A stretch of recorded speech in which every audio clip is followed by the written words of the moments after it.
When the British East India Company first arrived in India, with their ledgers and their foreign ambitions, they could not have imagined that one of their most formidable rivals would emerge not from the great port cities of the coast, but from the dust and silence of a small Rajasthani town called Pilani, where a merchant family would quietly accumulate the wealth, the trust, and ultimately the power to help dismantle the very empire that had come to rule their land. This is the story of how a dynasty built on the oldest principles of Indian commerce, thrift, patience, and an almost sacred respect for written record, became the quiet financial backbone of India's independence movement, funding the revolution that would free them while they themselves remained bound to the intricate machinery of profit and purpose.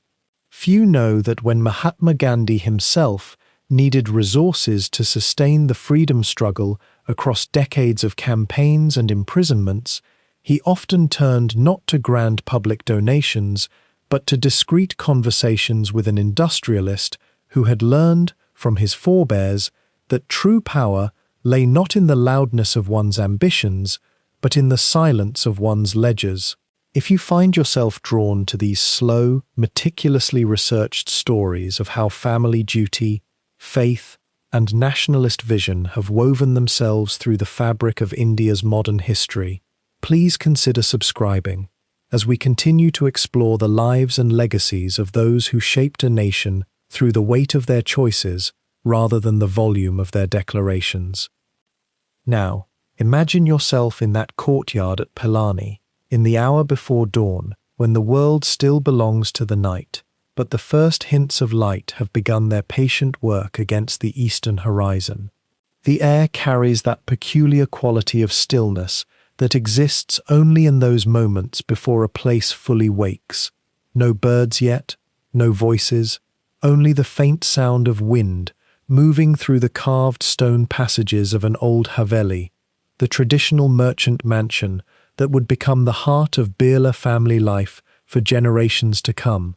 There is a smell here, one that seems to contain centuries, the sharp, almost medicinal quality of incense that has burned since prayer time, mixed with something earthier, the dry perfume of aged paper and leather bindings, of account books that have been opened and closed thousands of times by careful hands. A servant, moving with the quiet efficiency of long habit, lights an oil lamp in one of the inner courtyards, and the soft circle of light it casts seems to push back not just darkness, but time itself, revealing the outlines of a place where the arithmetic of survival has long been conducted in whispered conversations and careful annotations. This is Pilani in the late 19th century, a town that most maps would barely acknowledge, surrounded by the arid landscape of western Rajasthan, a place where water was precious, and therefore business was everything. The Birla family had roots here that went back generations. They were Marwaris, members of a community of traders whose reputation for shrewdness, honesty, and an almost obsessive accumulation of capital had spread across the subcontinent long before the British had even begun to consolidate their dominion over the Indian peninsula. The Marwaris had a saying, one that would echo through the corridors of Birla enterprises well into the 20th century, that a merchant's greatest strength lay not in the loudness of his sales, but in the silence of his savings, in the careful compounding of small profits over time until they became forces of history. Young Ghanshyam Das Birla, who would come to be known as G.D. Birla and who would eventually become the patriarch of an industrial empire, was born into this world of ledgers and long-term thinking, a world where the keeping of accurate records was not merely an accounting practice, but a form of moral discipline, a way of honoring both God and the natural order of commerce. Picture, if you will, the texture of that life. The early mornings beginning with prayers in a small family shrine, the smell of sandalwood and jasmine, mixing with the sharper scents of the marketplace just beginning to stir beyond the courtyard walls. The family, like many Marwari clans, maintained an almost ritualistic relationship with their business activities, treating the ledger books with a reverence that bordered on the sacred, maintaining them as careful records not just of profit and loss, but of moral standing, of the family's place in a complex web of obligations and debts that stretched across regions and generations. Money, in this worldview, was never merely money. It was a manifestation of effort, of trust extended and honored, of the invisible bonds that held communities together across distances and through times of difficulty.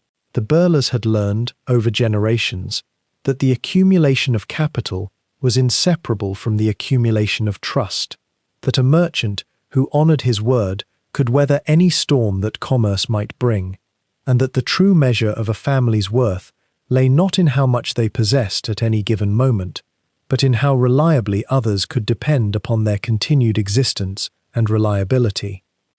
As the sun begins its ascent over the horizon, throwing long shadows across the courtyard stones, you might imagine the figure of a young Ghanshyam Das, perhaps in his early years, watching as his father or uncles conducted their business, learning through observation and gradual immersion the intricate codes of the merchant world. His education was not of the formal academic variety that the British colonial system was beginning to impose upon Indian cities. It was the older education of practice and precedent, of learning how capital moved, how trust was negotiated, how a family's name could serve as a currency more valuable than coins. The books he would study were not textbooks but ledgers, and his teachers were men who had spent decades perfecting the art of knowing, at any moment, exactly where every rupee of the family's wealth had been placed, and why. This was the world into which the man who would finance India's independence had been born, a world that understood wealth not as an end in itself, but as a tool, as something that carried with it an implicit responsibility to use it wisely, and when the moment demanded, to place it in service of something larger than profit. The courtyard at Pilani, in these early hours before the heat of the day arrives, contains within it the entire trajectory of what would follow, the quietness that would characterize the Birla approach to their most consequential political investments, the careful documentation that would ensure their financial support for the independence movement left no obvious trace in the public record, the long view that understood that supporting a revolution might take decades, and that patience and careful preparation were as essential to building a nation as they were to building a fortune.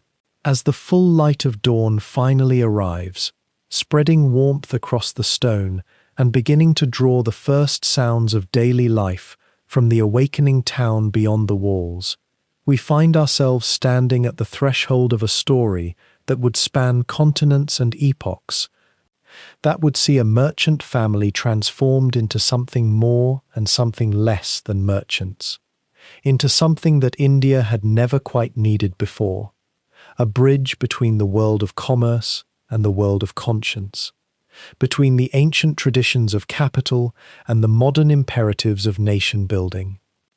And if you find yourself drawn to these quiet moments of history, where the personal and the political intersect across ledgers and letters, where a single family's choices echo through decades of transformation, then perhaps you might consider following along with us as we unfold more stories like this one. We create slow, richly researched documentaries that trace the lives of those who shaped nations, not through conquest or proclamation, but through the patient accumulation of capital, conviction, and consequence. The kind of history that rewards the listener who has time to sit with complexity, who doesn't rush toward conclusions, but instead allows them to crystallize gradually, like salt settling in still water. If that resonates with you, we'd be honored to have you subscribe to this channel, so that when we release our next deep dive into a family, an era, or a movement that changed the course of a nation, it will find its way to you in the quiet hours when you're most receptive to its lessons. What draws us to the Birlas, specifically, is a question worth lingering on for a moment. They were not revolutionaries in the traditional sense. No bombs, no manifestos, no grand speeches before crowds. And yet the freedom that India eventually won was built, in part, on money that moved through their hands, networks they cultivated, and risks they took while appearing, to the casual observer, to be nothing more than businessmen attending to their accounts. There is something almost paradoxical in that contradiction, something that invites deeper examination. The tension between accumulation and sacrifice, between private interest and public good, between the security of commerce and the peril of resistance. These threads run through the Birla story like a motif that repeats and transforms across the decades. To truly understand how a merchant family from the deserts of Rajasthan came to finance India's independence, we must first understand what Marwari merchants were, what they believed, how they moved through a world that had not yet been fully colonized but was already being remade by foreign capital and foreign law. The Birlas did not emerge from nowhere, after all. They were the heirs to centuries of trading tradition, guardians of an entire philosophy of money, risk, and familial obligation that had been refined through generations of caravan routes, famine years, and the careful accumulation of trust in places where no formal contract could protect you. It is in those foundations, dusty, unsentimental, shaped by the rhythms of monsoon and marketplace, that we find the seeds of their later choices. The young men who would go on to build mills and finance movements were, first and foremost, the sons of traders who understood that wealth was not merely something to be held, but a kind of power that could be deployed, invested, and transformed into influence in ways both visible and invisible. In the early years of the 20th century, when the Birla family began its slow ascent toward industrial prominence, the context was one of quiet, mounting tension beneath the surface of colonial order. India was not yet burning with the fever of organized nationalism, or rather, it was burning only in certain quarters, among certain educated elites. For the vast merchant class, colonial rule presented a paradox. It offered stability, consistent law, and access to credit networks that stretched across the empire, and yet it also imposed tariffs, reserved certain industries for British capital, and created a system of economic extraction that siphoned wealth from India to England with mechanical efficiency. To be a successful Indian merchant under British rule was to exist in a state of constant negotiation, a kind of dance with invisible partners where one had to know which rules to follow ostentatiously and which to circumvent quietly. The Birlas were exceptionally skilled at this dance, and as we trace their journey from the dusty courtyards of Pilani through the bustling warehouses of Calcutta and eventually to the corridors of power in Delhi, we will come to see how a single family's commercial acumen, moral imagination, and willingness to take calculated risks helped sustain a movement that would transform an entire subcontinent. But that story cannot be told in isolation. It must be woven together with the story of the freedom struggle itself, with the extraordinary figure of Mahatma Gandhi, with the slow, patient work of thousands of ordinary people who committed small acts of resistance, and with the intricate web of relationships that bound together businessmen, politicians, activists, and thinkers in a common cause. So let us settle now into that larger narrative and allow it to unfold at its own pace, revealing not certainties, but rather the slow accumulation of detail, of letter and document, of conversation and consequence, that together comprise the history of how the Birlas rose alongside India's awakening, and how, in ways both direct and indirect, their choices contributed to a nation's rebirth.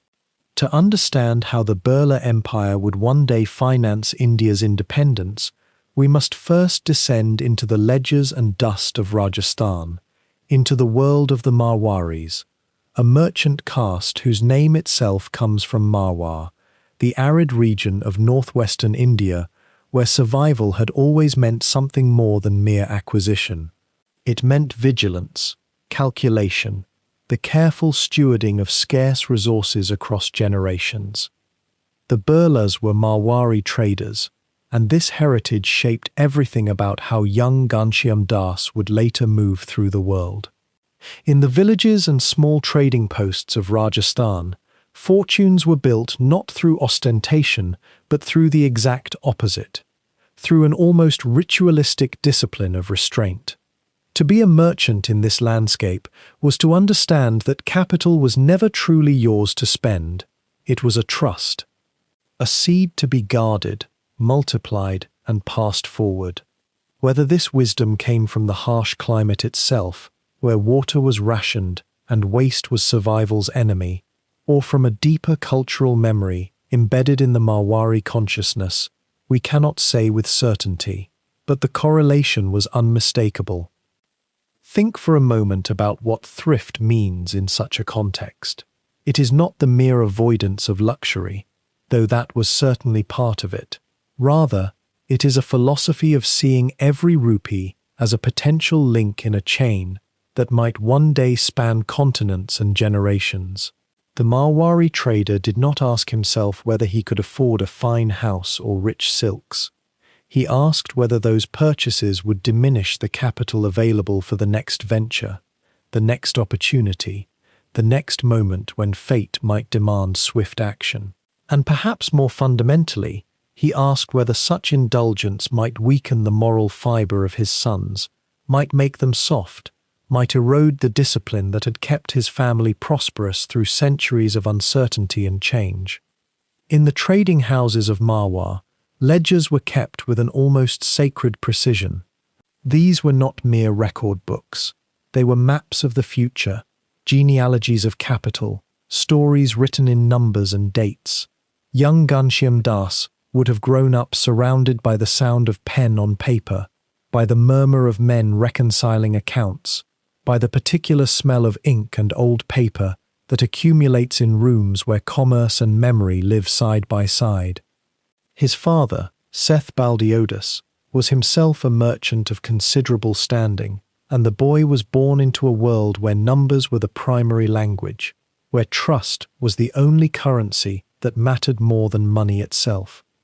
What was remarkable about Marwari culture, and what would later distinguish Ghanshyam Das's approach to business, was the way it combined this obsessive attention to financial detail with an equally fervent commitment to philanthropy and religious duty. A Marwari merchant could accumulate wealth with ruthless efficiency, and then, having done so, regard that very wealth as something held in trust for his community. He might lend money at rates that would seem harsh by modern sensibilities, yet also build temples and schools and support ascetics and pilgrims. The wealth and the giving were not at odds. They were two sides of the same coin, two expressions of the same fundamental belief, that life was cyclical, that obligation transcended the individual, that one generation's accumulation existed so that the next might be positioned to contribute something greater to the world. Moneylending, too, formed a crucial part of this landscape. The Marwaris had, over centuries, become the kingdom's bankers, not officially, not through formal institutions, but through the sheer force of their reputation, their networks, their ability to move capital across vast distances through means that had little to do with paper and everything to do with trust.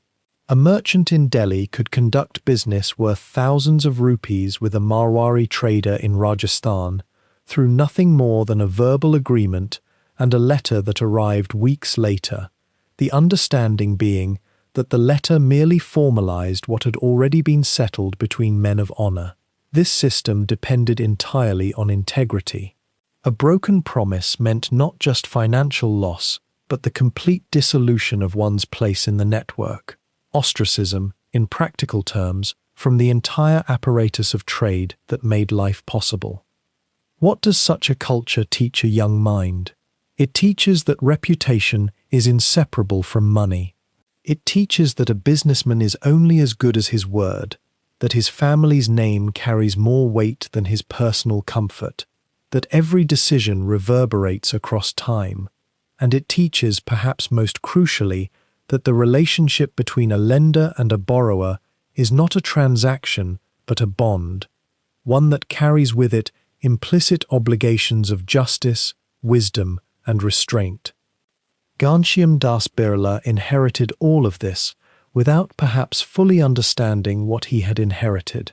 He was born in 1863 in Pilani, a small town in Shekhawati, a region of Rajasthan known for the beauty of its painted havelis and the shrewdness of its merchants. The Birla family was not among the most prominent of Marwari clans, but it was respectable, solid, the kind of family that had survived for generations, not through spectacular successes, but through consistent, careful management. His early years would have been steeped in mercantile values so thoroughly that he would not have recognized them as learned. They were simply the texture of daily life, the way conversations turned naturally to questions of profit and loss, the way a child learned to observe the faces of adults as they negotiated, to understand the subtle shifts of power and trust that moved beneath every exchange. The young Ghanshyam Das was, by many accounts, not a particularly remarkable figure in his youth.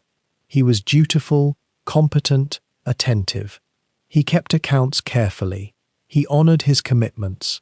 He showed neither unusual ambition nor unusual brilliance. Yet he possessed something that, in the fullness of time, would prove far more valuable than brilliance. He possessed an almost cellular understanding of how trust and capital moved through the world. And when that understanding would eventually encounter the ferment and opportunity of 19th century Bengal, when it would brush against the emerging consciousness of Indian nationalism, something extraordinary would begin to take shape.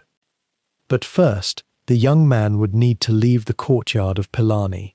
He would need to venture into a larger world where the old certainties were being unmade, where the old networks were beginning to fray, where entirely new possibilities were beginning to shimmer into view. The young Ghanshyam Das Birla arrived in Calcutta sometime in the closing years of the 19th century, stepping off a train into a city that was neither his birthplace nor his ancestral home, yet which would become the proving ground for everything his family's distant past had prepared him to accomplish. He was perhaps 20 years old, lean and sharp-eyed, carrying with him the mental architecture of the Marwari merchant, the ability to see value where others saw only commodity, to recognize a pattern in numbers the way a musician hears melody in noise. Calcutta in those years was the commercial heart of British India, a metropolis of contradictions, where Victorian colonial grandeur brushed shoulders with the densest concentration of Indian wealth and enterprise. The city hummed with a particular kind of fever. The Hooghly River, that muddy brown tributary of the Ganges, was clogged with steamships and sailing vessels. Warehouses lined its banks like teeth in a vast mouth, swallowing goods from across the empire and the world beyond it. Jute, cotton, tea, indigo, sugar, the raw materials of empire flowed in one direction, and the refined products of British mills flowed back, and somewhere in the middle of this ceaseless circulation, shrewd Indian merchants had found small spaces to carve out fortunes. Ghanshyam Das gravitated toward the jute trade, that fibre that would come to define the Eastern Indian economy for generations. Jute was, in a very real sense, the crop of empire. It grew abundantly in Bengal's river delta, in the moist, fertile soil that the monsoons refreshed each year. It was coarse and strong, ideal for burlap sacks, for rope, for the twine that bound together the parcels of global commerce. The British mills of Dundee had made jute into a commodity of extraordinary importance. But the jute itself was grown here, in Bengal, processed here, and the young trader from Rajasthan recognized what many men already knew, but few could act upon with such methodical patience. The wealth was not in selling jute to the mills, but in controlling the networks between grower and buyer, in understanding credit, in managing the flow of capital through a supply chain that was itself still forming. He did not enter the jute market as a mill owner, not at first. Instead, he moved through it as a merchant, as a broker, as a man who understood that information was capital and that relationships were currency. He began to build a network. He made connections with farmers in the hinterland who produced the raw fiber, with dealers in Calcutta's bustling markets, with the agents of the British firms who controlled so much of the distribution apparatus. This was the inherited skill of his caste and tradition, the ability to be trusted by multiple parties who might not trust each other, to serve as the invisible pivot point around which commerce rotated. Calcutta's commercial districts in the early 1900s were a symphony of sensory impressions, if one paused long enough to listen. The air in the warehouses was thick with the smell of burlap, of damp fiber, of the mustiness that accumulated in spaces where goods were stacked 6 stories high. On the streets, the cries of traders and brokers created a constant percussion, the haggling voices, the clap of hands sealing informal agreements, the rattle of handcarts, and the clip-clop of horse hooves on cobblestone. The offices of the major trading houses were housed in Victorian structures with high ceilings and ceiling fans that turned slowly in the heat, creating just enough circulation to make thought possible.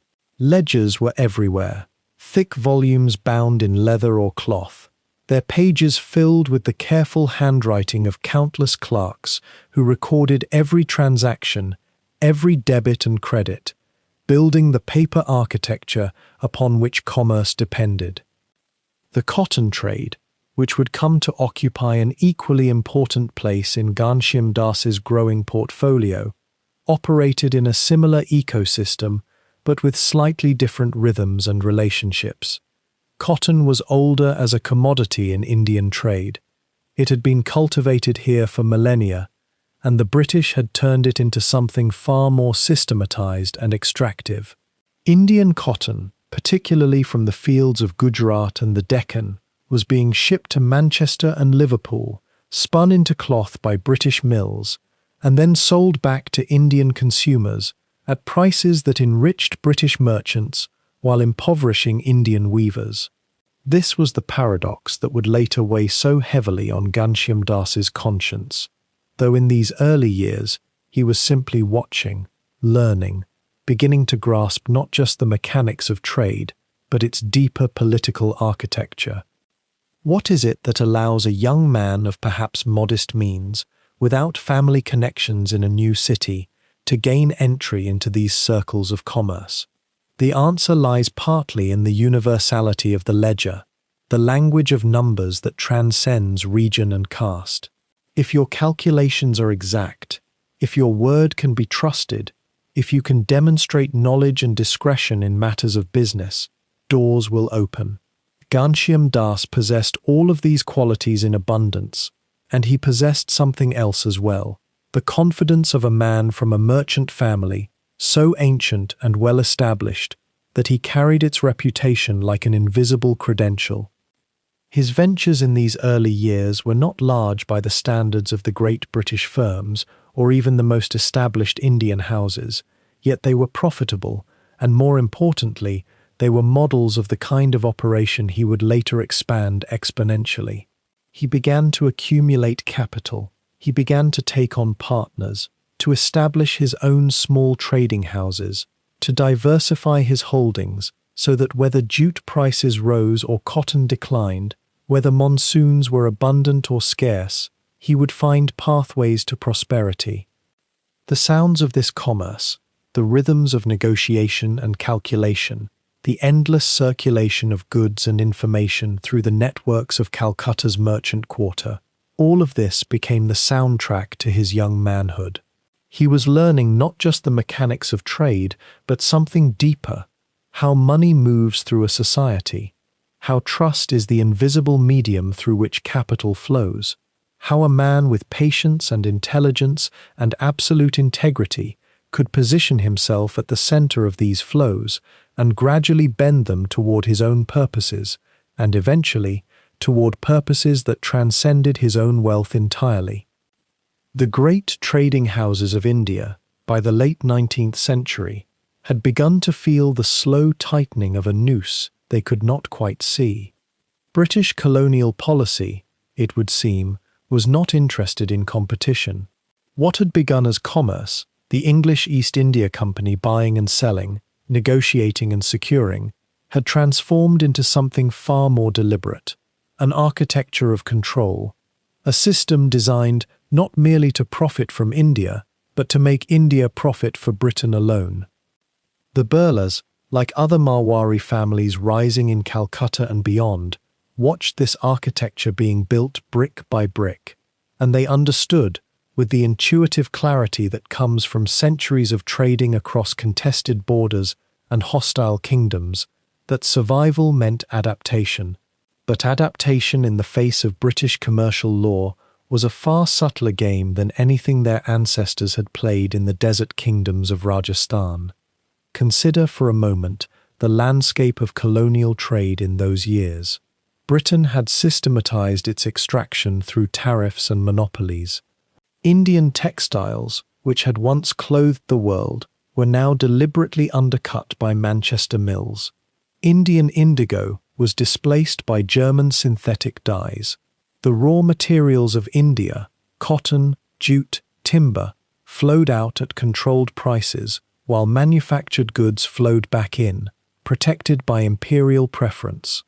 A merchant family wishing to prosper had to navigate these restrictions with the delicacy of someone walking through a minefield in the dark. Young Ghanshyam Das Birla was not a man prone to direct confrontation. This is perhaps worth noting. He was methodical. He kept meticulous records. He understood that patience and invisibility often served a merchant better than boldness. And so, while other Indian industrialists railed against the inequity of colonial trade policy, and some did, publicly, with genuine courage, the Birlas set about building something quieter, something harder to regulate, a parallel architecture. What does this mean in practice? It meant, first, the cultivation of trust beyond the reach of official channels. The Marwari community had long sustained itself through hundi systems, informal credit networks based on reputation and kinship rather than written contracts overseen by colonial courts. These networks were ancient, predating the British by centuries, and they operated in a language of honor and obligation that could not be easily taxed or controlled. A merchant in Bombay could transfer funds to a cousin in Calcutta through a series of verbal agreements and handwritten notes that left almost no official trace. A factory owner needing capital could borrow from within the community at rates negotiated privately, outside the formal banking system that was increasingly dominated by British interests. The beauty of these networks, from the perspective of someone wishing to resist colonial economic control, was their invisibility to official statistics. The British kept meticulous records of what they could see and measure, but the real circulation of capital within Indian merchant communities often moved through channels that appeared, to the colonial eye, as mere social interaction. A wedding gift that was actually a loan repaid through a seemingly unrelated business arrangement.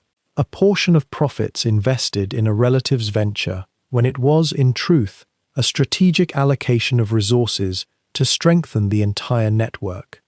Ghanshyam Das Birla became expert at this. His ledgers, which he kept with the precision of a man trained in centuries of Marwari accounting tradition, recorded the official transactions. But his reputation, his relationships, his position within the intricate web of trust that bound together the great trading families, this was his true capital, and it was entirely portable. It could not be seized by a colonial administrator. It could not be diminished by a tariff or a restrictive trade law. It only grew stronger as he demonstrated, year after year, that his word was solid, that his commitments were honored, that the men and women who entrusted him with their resources would not be disappointed. This is where the Birlas diverged subtly from the pattern of simple merchant accumulation. They were not merely building a business empire. They were, whether consciously or intuitively, and the distinction matters less than we might think, building an alternative economic infrastructure, one that could sustain Indian enterprise even as the official, colonial economy was structured to constrain it. Consider the question that might have occupied Ghanshyam Das in those quiet hours of his office, when the ledgers were closed and the clerks had departed. How does one create lasting wealth when the system itself is designed to prevent your success? The answer, it seems, was to operate partially outside the system, not illegally in most cases, but orthogonally to it, using channels that the British had not thought to regulate because they had not fully grasped their significance. The jute trade became a particular arena for this quiet resistance. Jute was essential to the British war effort. Burlap for sandbags, twine for supplies, canvas for equipment. And so jute mills multiplied in Bengal, most of them controlled by British interests who could access capital, technology, and secure contracts through imperial networks. An Indian merchant wishing to enter the jute trade faced formidable obstacles, yet the Birlas did so. How? Partly through partnerships that appeared, on the surface, to be subordinate arrangements. A Birla firm might become the Bengali agent for a British mill owner, taking a commission on sales. But the real value was not in the commission, it was in the knowledge gained, the contacts cultivated, the capital accumulated from successful transactions, and then, at the moment when conditions were favorable, when the Birlas had accumulated sufficient resources and connections, they would establish their own mill, nominally independent, practically integrated into the same networks of supply and capital that had served them in their agent days. Was this calculated strategy or organic evolution? The historical record does not offer perfect clarity. What we can observe is that by the early years of the 20th century, the Birlas had shifted from being merely successful merchants to being industrial capitalists. And they had done so not through direct confrontation with British commercial power, but through a kind of economic judo, using the structure of the system against itself, finding the spaces where the imperial machinery had not yet become dense, and inserting themselves there with patience and precision. This pattern would become characteristic of how Indian merchant families navigated the later colonial period. They were not rebel movements. They were not anti-colonial in any explicit sense. Many of them maintained cordial relations with British business associates and colonial administrators. Yet they were, in their quiet way, building India. Building it within the interstices of the colonial system. Building it through networks of capital and trust that were fundamentally Indian, rooted in community and reputation, rather than in the impersonal markets that the British were creating. And this is where the Birla story begins to intersect with something larger than commerce. Because this patient accumulation of wealth, this building of parallel networks, this creation of Indian industrial capacity outside the formal channels of colonial authority, all of this was, in a sense, preparing the ground for something that had not yet fully crystallized. A vision of Indian self-determination that was not merely political, but economic. Not merely a matter of removing British governors, but of creating an Indian economy that could sustain itself, that could feed its people, that could produce the goods of modern industrial civilization. The British understood, at some level, that commerce and politics were entangled, but they believed they could maintain their dominance in both spheres simultaneously. What they did not fully anticipate was that the very restrictions they placed on Indian trade would generate a response that was sophisticated, patient, and ultimately radical in its implications. The restrictions created the incentive for parallel networks. The parallel networks created alternative sources of capital and power. and these alternative sources would eventually find a political voice. A voice that would say not merely, "Leave us alone," but "We will build our own nation." This was still in the future, in these early decades of the 20th century. But the infrastructure for it was being quietly constructed, in the ledgers of merchants, in the trust relationships between families, in the mills that rose on the outskirts of Calcutta, producing goods that India needed, created by Indian capital and Indian hands. It was not yet a movement. It was barely yet a conscious strategy, but it was the foundation upon which everything that would come later, the meetings with Gandhi, the funding of independence, the building of an industrial nation, would ultimately rest. It was sometime in the early 1920s when Ghanshyam Das Birla first encountered Mohandas Karamchand Gandhi, though the precise date and location remains softly obscured in the mists of documented history, as many pivotal meetings often are. What we do know is that this encounter would transform the trajectory of both men's lives in ways neither could have fully anticipated at the moment of their introduction. Euler, by then a merchant of considerable standing, had built his fortune through shrewd calculation, through ledgers and contracts and the patient accumulation of capital across Calcutta's mercantile networks. Gandhi, by contrast, had recently returned from South Africa with a vision that seemed to reject everything Birla's world had been built upon: the rejection of British goods, the abandonment of desire, the simplification of human needs down to their most austere essentials.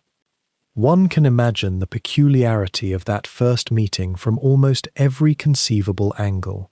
Here was a man dressed in fine cottons and silks, adorned with the subtle markers of commercial success, encountering another man who had voluntarily shed such trappings entirely, who wore rough homespun cloth woven by his own hands. What could they possibly have discussed? What common ground might exist between an industrialist whose entire philosophy revolved around the multiplication of wealth and a reformer whose teachings emphasized its renunciation? And yet something transpired in that meeting, something neither ideological opposition nor surface incompatibility could prevent. Perhaps it began with a question. Perhaps Gandhi, with his characteristic directness, asked Birla about his wealth and his intentions. Or perhaps Birla, sensing in Gandhi something rare and genuine, asked how a man could achieve so much influence while possessing so little. The historical record offers us only fragments, hints at conversations preserved in letters and memoirs, but what emerges is a picture of mutual recognition, not agreement necessarily, but a deep acknowledgement that each man possessed something the other needed. Gandhi was building a movement that required not merely ideological purity, but practical resources. The Indian National Congress, the structures of civil disobedience that were beginning to take shape, the newspapers and publications that would spread the message of Swaraj, independence, throughout India's villages and cities, all of this required money. Not vast fortunes, perhaps, but steady, reliable sources of capital dispensed by men who understood finance, by men who could move funds discreetly through networks that the British authorities could not easily monitor or intercept. Birla, by contrast, was discovering something more intangible but no less valuable. He was discovering a moral framework that could justify his accumulation of wealth without corrupting his soul, a philosophical language that could make him simultaneously a successful businessman and a patriot, a servant of both commerce and nation. Their conversations, when they occurred, took on a particular character, not the stiff formality of business negotiations, but something closer to philosophical inquiry. Gandhi would speak of the concept of trusteeship, an idea rooted in Hindu philosophy and his own ethical innovations, which held that wealth was not truly one's own, but rather held in trust for the greater good of society. A wealthy man, in this framework, was not a villain or an obstacle to liberation, but rather a custodian, someone charged with the sacred responsibility of ensuring that accumulated capital served the cause of human flourishing. This notion, with its subtle blend of pragmatism and idealism, seemed to open a door through which Birla could walk without abandoning either his commercial instincts or his growing nationalist convictions. What was perhaps most remarkable about their bond was its quality of acceptance. They did not seek to convert each other, or if they did, such attempts were conducted with a gentleness that allowed both men to retain their essential nature. Birla did not become an ascetic, did not renounce his business interests or transform into a latter-day saint. He continued to pursue profit, to expand his enterprises, to accumulate the material markers of success. Yet he did so increasingly with a sense of purpose beyond mere personal enrichment, with an awareness that his financial decisions carried moral weight, that the direction of his capital could either serve or impede India's struggle for freedom. For Gandhi's part, there seemed to emerge a recognition that the independence movement could not be sustained by spiritual conviction alone, that the practical machinery of an anti-colonial struggle required people like Birla, men who understood how to move capital through networks, how to fund newspapers and political organizations, how to provide shelter for meetings, and refuge for those pursued by British authorities. Some historians have suggested that Gandhi may have initially harbored reservations about India's capitalist class, viewing them as potential obstacles, or worse, as collaborators in their own oppression. If such reservations existed, however, his experience with Birla seemed to moderate them, to suggest that a patriotic Indian industrialist might exist, that wealth and nationalism need not be irreconcilable opposites. The relationship between these two men began to take on the quality of a quiet partnership, though one conducted largely behind the scenes, away from public scrutiny. Birla would open his homes to Gandhi, providing spaces where the Mahatma could meet with Congress leaders and political strategists. Birla would attend Gandhi's prayer meetings, listening to the familiar invocations and meditations that had become central to Gandhi's spiritual practice. And Birla would, increasingly, place his financial resources at the service of the movement, though always with a discretion that spoke to both his understanding of the risks involved and his respect for Gandhi's preference for acts of service conducted without fanfare or public recognition. What bound these two men together, it seems, was something more profound than mere political alignment, though that certainly existed. It was a shared conviction that India's future depended not on the mere transfer of political power from Britain to Indian hands, but on a fundamental transformation of Indian society itself, a recasting of the relationship between wealth and morality, between commerce and community. They approached this conviction from vastly different angles, spoke its language in different dialects, but both seemed to recognize in the other a sincerity that transcended the boundaries of class and profession. There is a quality of tenderness that emerges when one reads between the lines of their correspondence, a warmth that suggests genuine affection alongside the political alliance. Gandhi would refer to Birla with evident respect, would speak of his sacrifices and his service. Birla, for his part, seemed to regard the older man with a mixture of reverence and practical affection, the kind of regard one holds for someone who has shown you a path you did not know you were seeking. In the quiet hours of their conversations, something was being negotiated that would shape not merely India's independence, but the character of Indian capitalism itself, the possibility, however contested and complicated it would ultimately prove to be, of wealth and social responsibility existing within the same consciousness, the same life. And so began a curious intellectual journey, one that would mark Ghanshyam Das Birla as perhaps the most philosophically restless industrialist India had yet produced.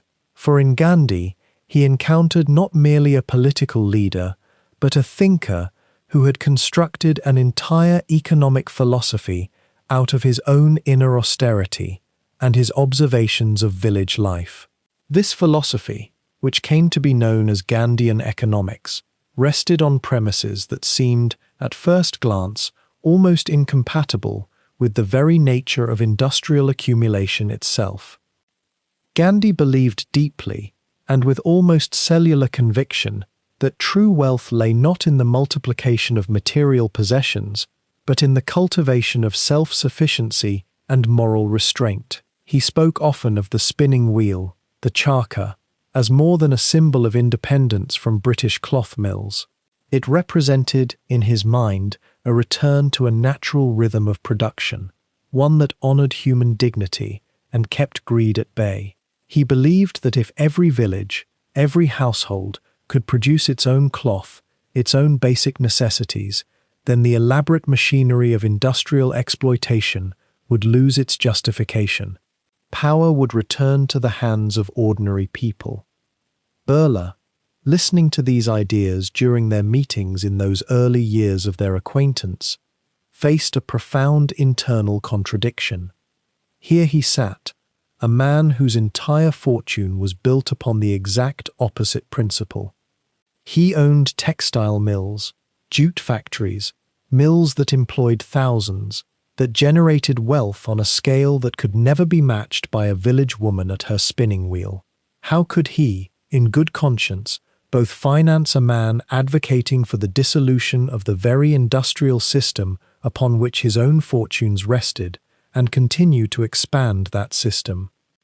The answer, which Gandhi himself articulated, and which Birla came to embrace with remarkable sincerity, was the doctrine of trusteeship, and this concept, delicate and somewhat paradoxical as it was, became the intellectual scaffolding upon which Birla would construct his own reconciliation between capitalism and conscience. Trusteeship held that a man of wealth, rather than owning his riches outright, held them in trust for society. The accumulation of capital was not forbidden, perhaps even necessary in certain moments of historical building, but the relationship between the individual and that wealth was fundamentally different from the Western conception of private property and personal aggrandizement. A trustee, Gandhi argued, does not seek to enjoy his wealth in luxurious excess. He does not hoard it. He does not pass it down to his sons as a permanent inheritance meant to sustain their idleness across generations. Rather, a trustee holds wealth as a sacred responsibility. He uses what is necessary for his own needs and the needs of his family, but the surplus, the vast accumulation beyond basic comfort, belongs to society. It should be deployed for the uplift of the poor, for education, for the strengthening of the nation, for the creation of moral and spiritual capacities in the population. Birla found in this framework something deeply resonant with the Marwari tradition of his own upbringing. The merchants of Rajasthan, from whom he descended, had always believed in careful stewardship. Their wealth had been built through generations not by profligate spending but by discipline, by reinvestment, by the understanding that a fortune was as much a burden as a blessing. And yet the Marwari tradition had also centered on family duty, on the consolidation of power and advantage within the household. Trusteeship demanded something more expansive. It demanded that a man see beyond his own blood and clan. So it was that Birla began to reimagine his own wealth as something held in temporary custody. When he expanded his mills, he was not merely building monuments to his own success. He told himself, and increasingly convinced himself, that he was creating employment for thousands, that he was building the industrial sinews of a nation preparing for freedom. When he accumulated capital, he was not hoarding for hoarding's sake, but gathering resources that would be deployed for the nation's betterment. It was a rationalization, perhaps, but one that seemed to rest on genuine moral conviction. His personal life became, by the standards of Calcutta's business elite, almost austere. Birla was known to wear simple clothes, to eat modestly, to avoid the grand entertainments that other industrialists of his era, were famous for indulging in. He travelled often, but rarely for leisure. His residences, though substantial, were furnished without ostentation. He kept detailed account books, as his ancestors had, not from anxiety, but from the sense that every rupee represented a responsibility. And yet, there remained an unavoidable tension, did there not? A man cannot spend decades building an industrial empire without developing attachments to power, to influence, to the very machinery of capitalist accumulation. Birla loved his work. He loved the strategic challenges of business, the puzzle of bringing different enterprises into coherence, the satisfaction of outwitting competitors and building something tangible and lasting.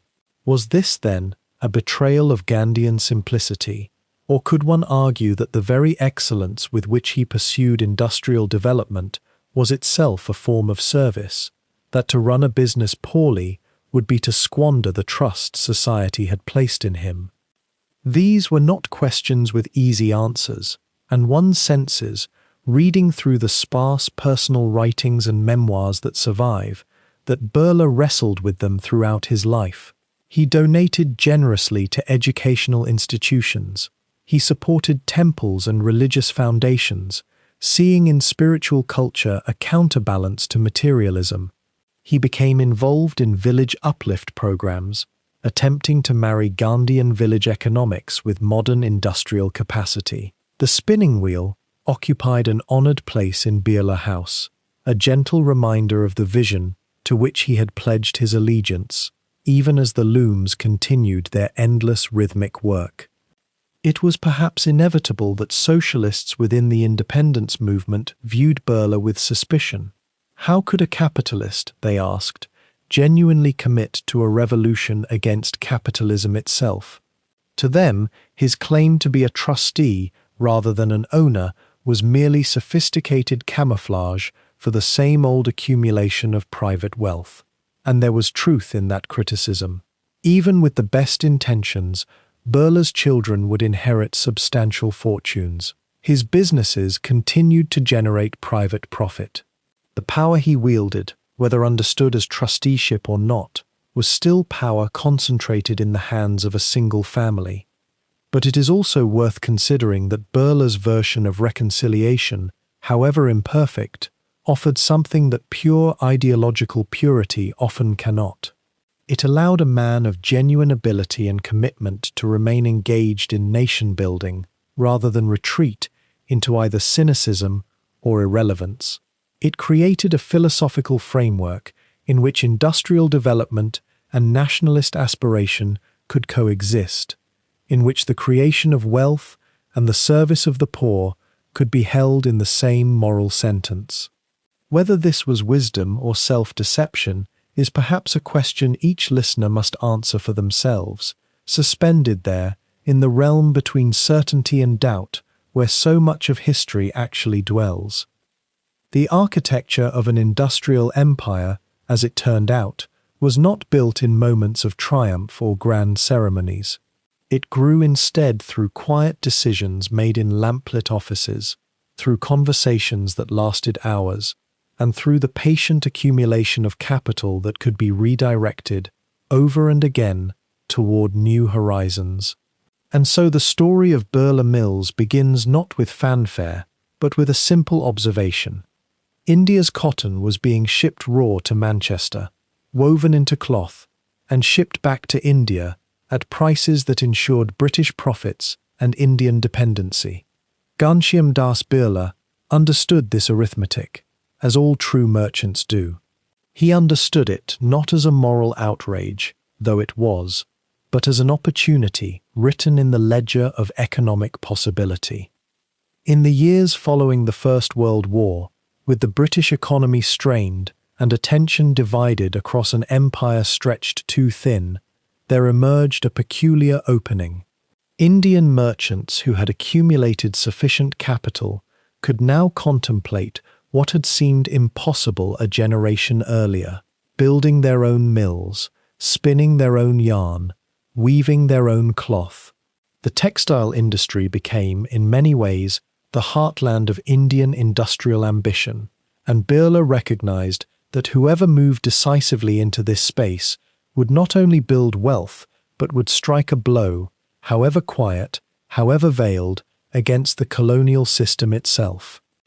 In 1919, Birla established his first textile venture, a small mill in Pilani, the ancestral heartland where his family had long conducted their merchant affairs. But Pilani was remote, chosen not for its proximity to major markets, but for something subtler. It was home. It was where the family had deep roots and relationships woven across generations. The decision to begin here, rather than in the commercial vortex of Calcutta or Bombay, tells us something about Birla's temperament. He was not a man who needed the applause of crowds. He needed competent managers, reliable workers, and a location where his word carried weight. Pilani offered all three. The machinery arrived slowly, piece by piece, shipped upriver, and then by road through territories where the Birla name had long carried the weight of trust and creditworthiness. Workers came too, drawn by wages that, while modest by later standards, were substantially better than agricultural labor could offer. The mill itself rose like a gentle monument to a different future, its brick chimneys threading smoke into Rajasthani skies, in a manner that would have seemed outlandish just decades before. What had been the exclusive province of British industrial technology was now, through patient accumulation and shrewd calculation, becoming an Indian enterprise. The Pilani mill represented something far larger than its immediate output. It demonstrated that Indian capital could be mobilized toward industrial production, that Indian management could operate at the scale required by modern manufacturing, and perhaps most importantly, that the traditional merchant classes need not remain forever confined to the ancient patterns of trading and money-lending. The mind that could calculate the intricate networks of the Marwari trading system could, with education and study, calculate the cost structures of industrial textile production. The discipline that had sustained merchants through centuries of boom and collapse could sustain a factory through market fluctuations. From Pilani, the expansion moved methodically outward. By the early 1920s, Birla had established mills in other locations, each chosen with the same careful deliberation, each built on the foundation of what had worked before, with refinements based on experience. The textile mills became the financial engine that would fuel everything else. The profits from cloth became capital that could be deployed elsewhere. And Ghanshyam Das Birla, who had inherited the merchant's instinct for diversification, began to look beyond textiles with the gaze of someone seeing a map of the entire Indian economy. Sugar, perhaps inevitably, became the next frontier. The sugar industry in India had remained largely underdeveloped, with most refined sugar imported or produced in small, inefficient operations. Birla, observing the abundance of sugarcane in certain regions and the steady demand from Indian consumers, made the characteristic decision: he would build sugar mills. The first was established in Uttar Pradesh, in a region where sugarcane cultivation was well established and where local farmers had long grown accustomed to selling their crops to intermediaries. Now they would have a buyer who was Indian, who understood the local vernacular, and who structured his relationships not merely as commercial transactions, but as something closer to an ecosystem of mutual obligation. The sugar mills required different technology, different expertise than textiles. They demanded engineers who understood the precise chemistry of crystallization, chemists who could monitor fermentation processes, managers who could navigate the agricultural calendar and the temperaments of farmers. Birla assembled these teams with the same patience he had applied to assembling mills themselves. The growth was steady rather than explosive, methodical rather than reckless. This was not a man chasing fortune.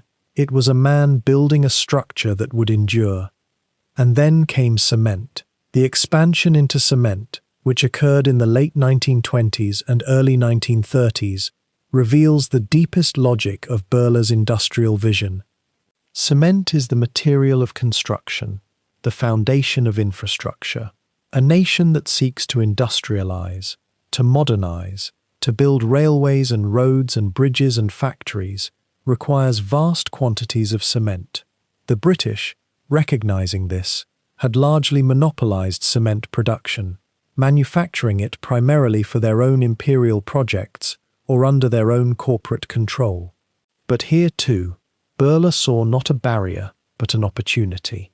The Birla cement works were established with the understanding that India's future would require building, and whoever could supply the cement for that building would become indispensable to the nation's transformation.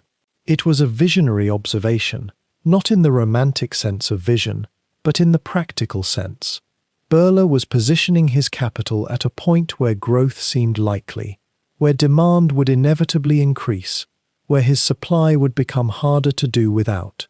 This is perhaps the essential distinction between speculation and industrial strategy. Consider what had been accomplished by the early 1930s. A man born into a merchant family in Rajasthan had, through a combination of education, shrewd judgment, and strategic patience, built mills producing textiles, mills producing sugar, and mills producing cement.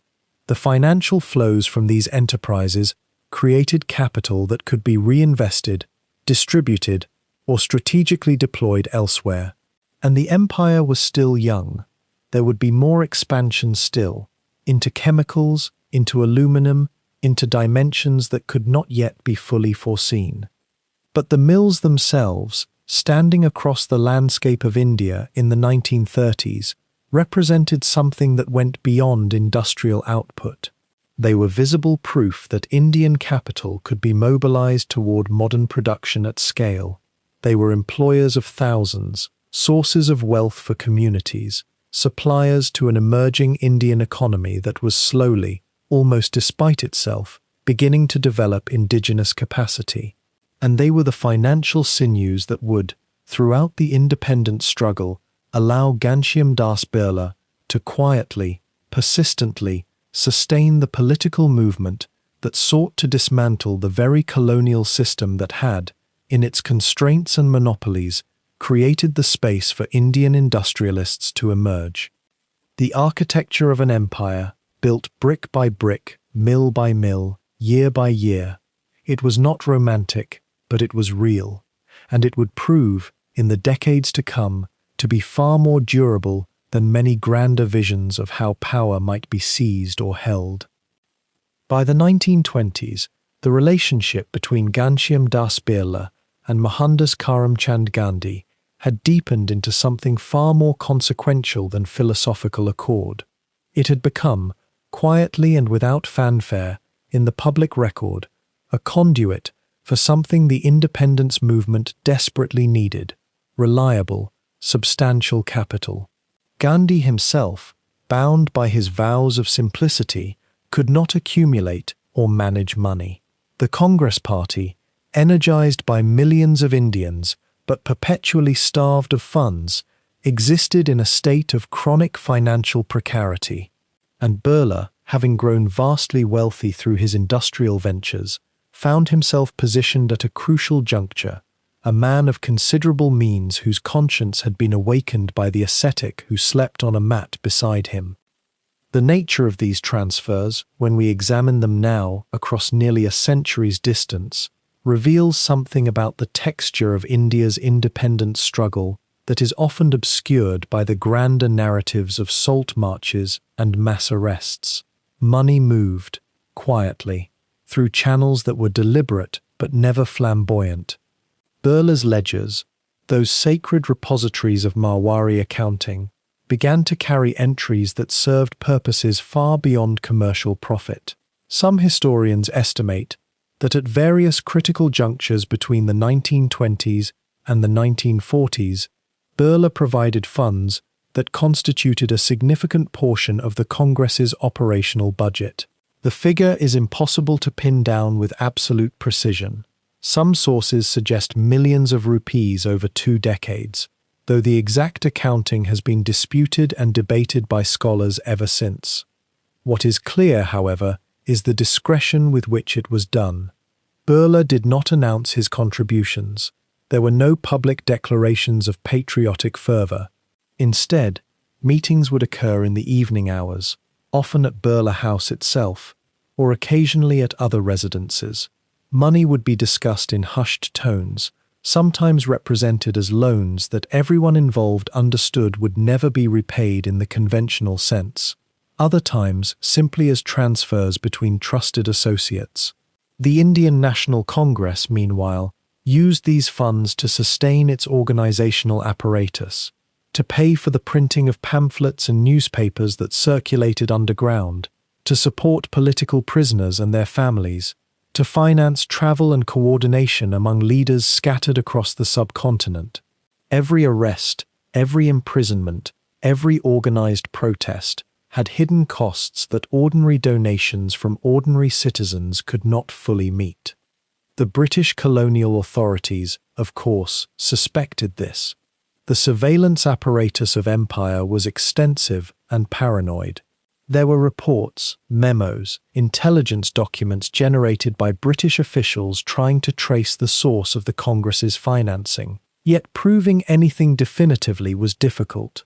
Birla's wealth was legitimate and extensive. His commercial transactions with the colonial system were themselves entirely legal, which created plausible deniability. If money moved from his accounts to nationalist causes, it could be obscured within a labyrinth of commercial transactions, family trusts, and private expenditures. The British suspected, but could not quite grasp the full extent of the arrangement. This opacity was itself a form of genius. Consider for a moment what this arrangement meant psychologically and morally for Birla himself. He was, after all, a capitalist, operating within a colonial system that his wealth depended upon. His factories sold goods to British firms. His commercial relationships extended into the structures of imperial commerce. To be simultaneously extracting capital from this system and diverting it to movements explicitly designed to overthrow that system required a kind of compartmentalization that is difficult to imagine. And yet Birla appears to have inhabited this contradiction without documented anguish, or at least without public demonstration of it. Perhaps he understood, as Gandhi did, that in the end, serving the cause of India's independence was not incompatible with continuing to build industrial capacity. The nation, when it became free, would need factories and capital and industrial infrastructure. A man could be both builder and revolutionary if his intentions were sufficiently clarified. The funds, when they flowed, often went towards supporting the very activities that most directly challenged colonial authority. During the civil disobedience campaigns of the early 1930s, for instance, when thousands of Indians were imprisoned for breaking salt laws or boycotting British goods, there were families left without income. The Congress, driven by moral conviction but lacking steady revenue, could not always support these dependents. Birla's money, filtered through intermediaries and trusted associates, helped fill that gap. It was, in a sense, a form of widow's penance, capital flowing from commercial success to sustain the moral and material costs of resistance. The correspondence between Birla and Gandhi, insofar as it touched upon money, remained largely private. They did not write lengthy justifications to one another. The understanding seemed to exist at a level beyond the need for elaborate explanation. Gandhi trusted Birla's judgment about what the movement needed. Birla trusted Gandhi's assessment of how such resources should be deployed. There is a particular kind of intimacy in such unspoken arrangements, a wordless communion of purpose that transcends the typical relationship between patron and cause. Yet even this arrangement carried complications and subtexts that deserve gentle examination. Some within the Congress Party, particularly those inclined towards socialist ideas, viewed this dependence upon industrial capitalists with suspicion. If the independence movement was to result in a nation free not only from British rule, but also from the exploitations of capitalist accumulation, how could it accept such close financial entanglement with one of India's premier industrial magnates? The question hung in the air, unresolved and perhaps unresolvable. Birla's own stated philosophy, that the wealthy held their capital in trusteeship for society, was a graceful formulation, but it did not satisfy those who believed that trusteeship itself was a form of illusion, a way of legitimizing inequality while preserving its structures. What is remarkable, looking backward now, is how these financial flows sustained the machinery of resistance at crucial moments. The printing presses that produced underground newspapers, the safe houses that sheltered fugitives, the bail that was raised for arrested activists, all of this required money that came from somewhere. The mythology of independence often emphasizes the power of ideas and moral conviction, and rightly so, but ideas do not print themselves onto paper. Moral conviction does not feed the families of imprisoned resistors. There was an unglamorous but essential infrastructure of commerce underlying the entire struggle, and Birla's contributions represented a crucial thread in that hidden tapestry. The transfers, moreover, seem to have intensified during periods of heightened repression. When the British clamped down most severely on nationalist organizing, when prisons filled with Congress leaders, when the movement required maximum resources to sustain itself under pressure, these were the moments when Birla appears to have expanded his support. It was as though he understood intuitively that constraint and danger created the greatest financial need, and he responded accordingly. This is the behavior of someone for whom patriotism is not an abstract sentiment, but a practical commitment demanding material sacrifice. In the spring of 1930, when Mohandas Gandhi announced his intention to march to the sea and make salt in defiance of the British monopoly, a quiet alarm moved through the drawing rooms of India's industrial families. The Salt March, as history would come to know it, was not simply a gesture of symbolic resistance. It was an act that threatened to unravel the delicate commerce upon which merchant dynasties like the Birlas had built their wealth. And yet, it was precisely at this moment that Ghanshyam Das Birla found himself facing a choice that would define not merely his business interests, but his conscience. The correspondence between Birla and Gandhi during those pivotal months reads like an intimate negotiation between two visions of India's future, each man acutely aware of the other's constraints. Gandhi, in his sparse quarters, wrote with the moral clarity of one who had chosen poverty as his weapon. Birla, surrounded by the machinery of commerce, wrote with the careful deliberation of a man trying to hold together contradictions that seemed, on their surface, irreconcilable. How does a capitalist fund a revolution aimed at dismantling the very systems that sustain his capital? This question hung unspoken between the lines of their letters. Gandhi's position was deceptively simple. The British colonial regime had granted itself a monopoly on salt production. It was a small monopoly in economic terms, but symbolically, it meant that even the sea itself belonged not to the Indian people, but to the crown. By marching to Dandi on the coast of Gujarat, Gandhi intended to manufacture salt illegally, to invite arrest, and to transform a commodity into an act of civil disobedience.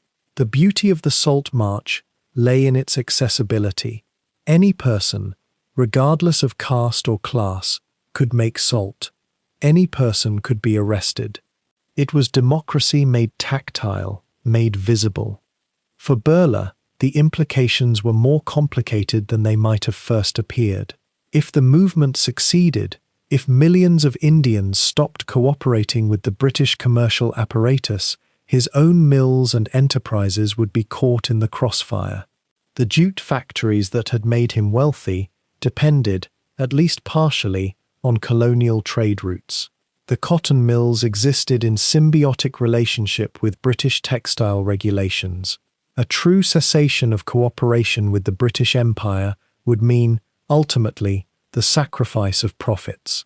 And yet, Birla could see what perhaps only a man of his position could fully grasp, that the future belonged to an independent India, and that his fortune would mean nothing if built entirely on the bones of subjugation. The letters reveal a man thinking aloud. Birla did not ask Gandhi to abandon the Salt March. Instead, he asked practical questions. How would the nationalist movement sustain itself if British reprisals disrupted commerce further? Which industries might be pivoted toward nationalist production?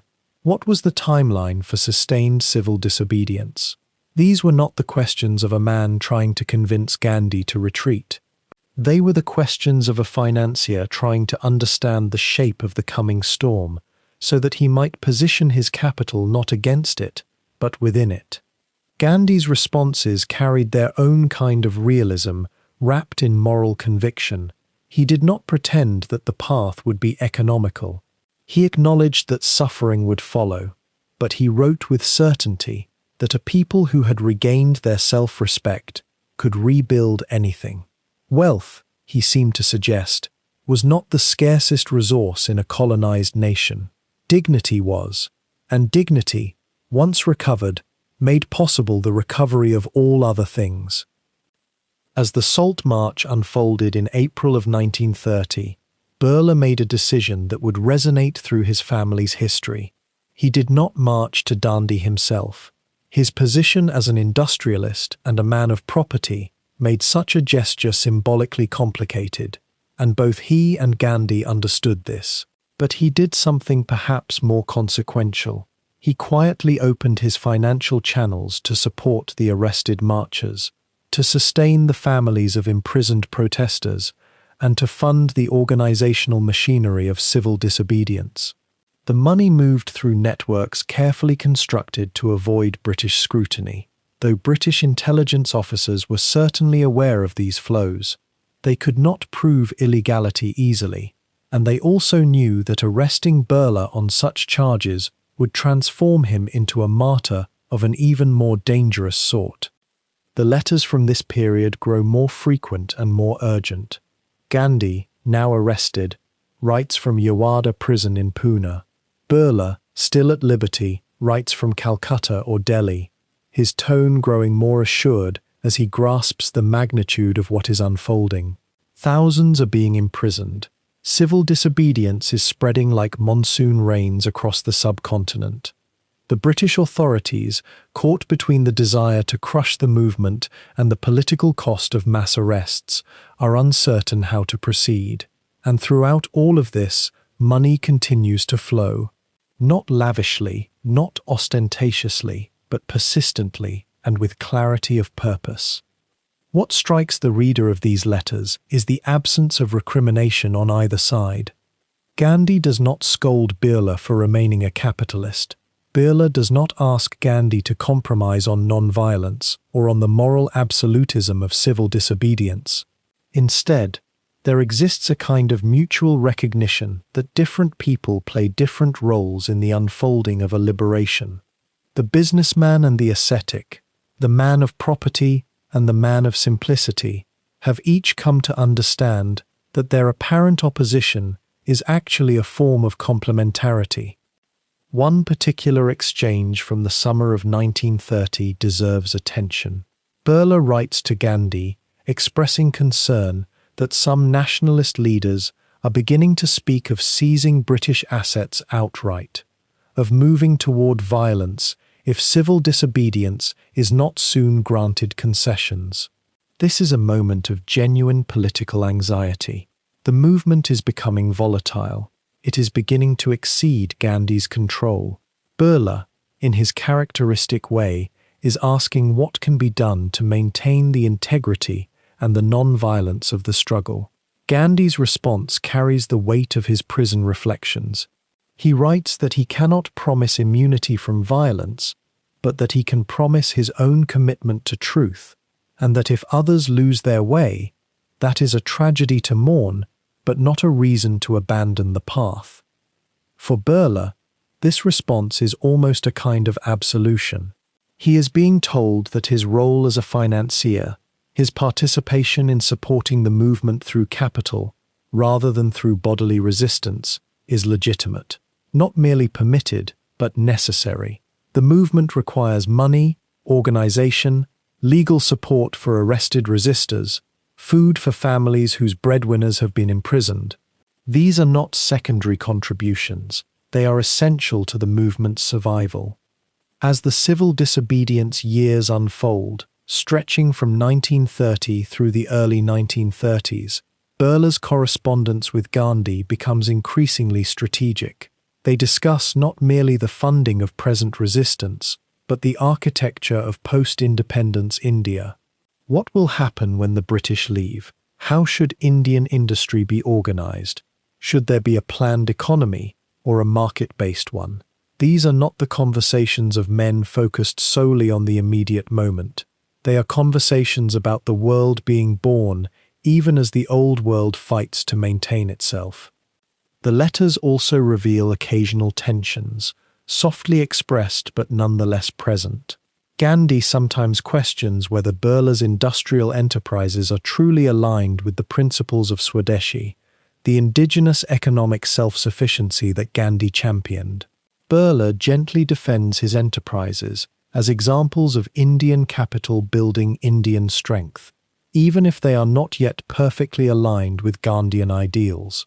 It is a conversation that will echo throughout independent India's history.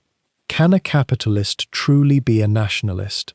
Can industrial expansion serve the cause of the common good?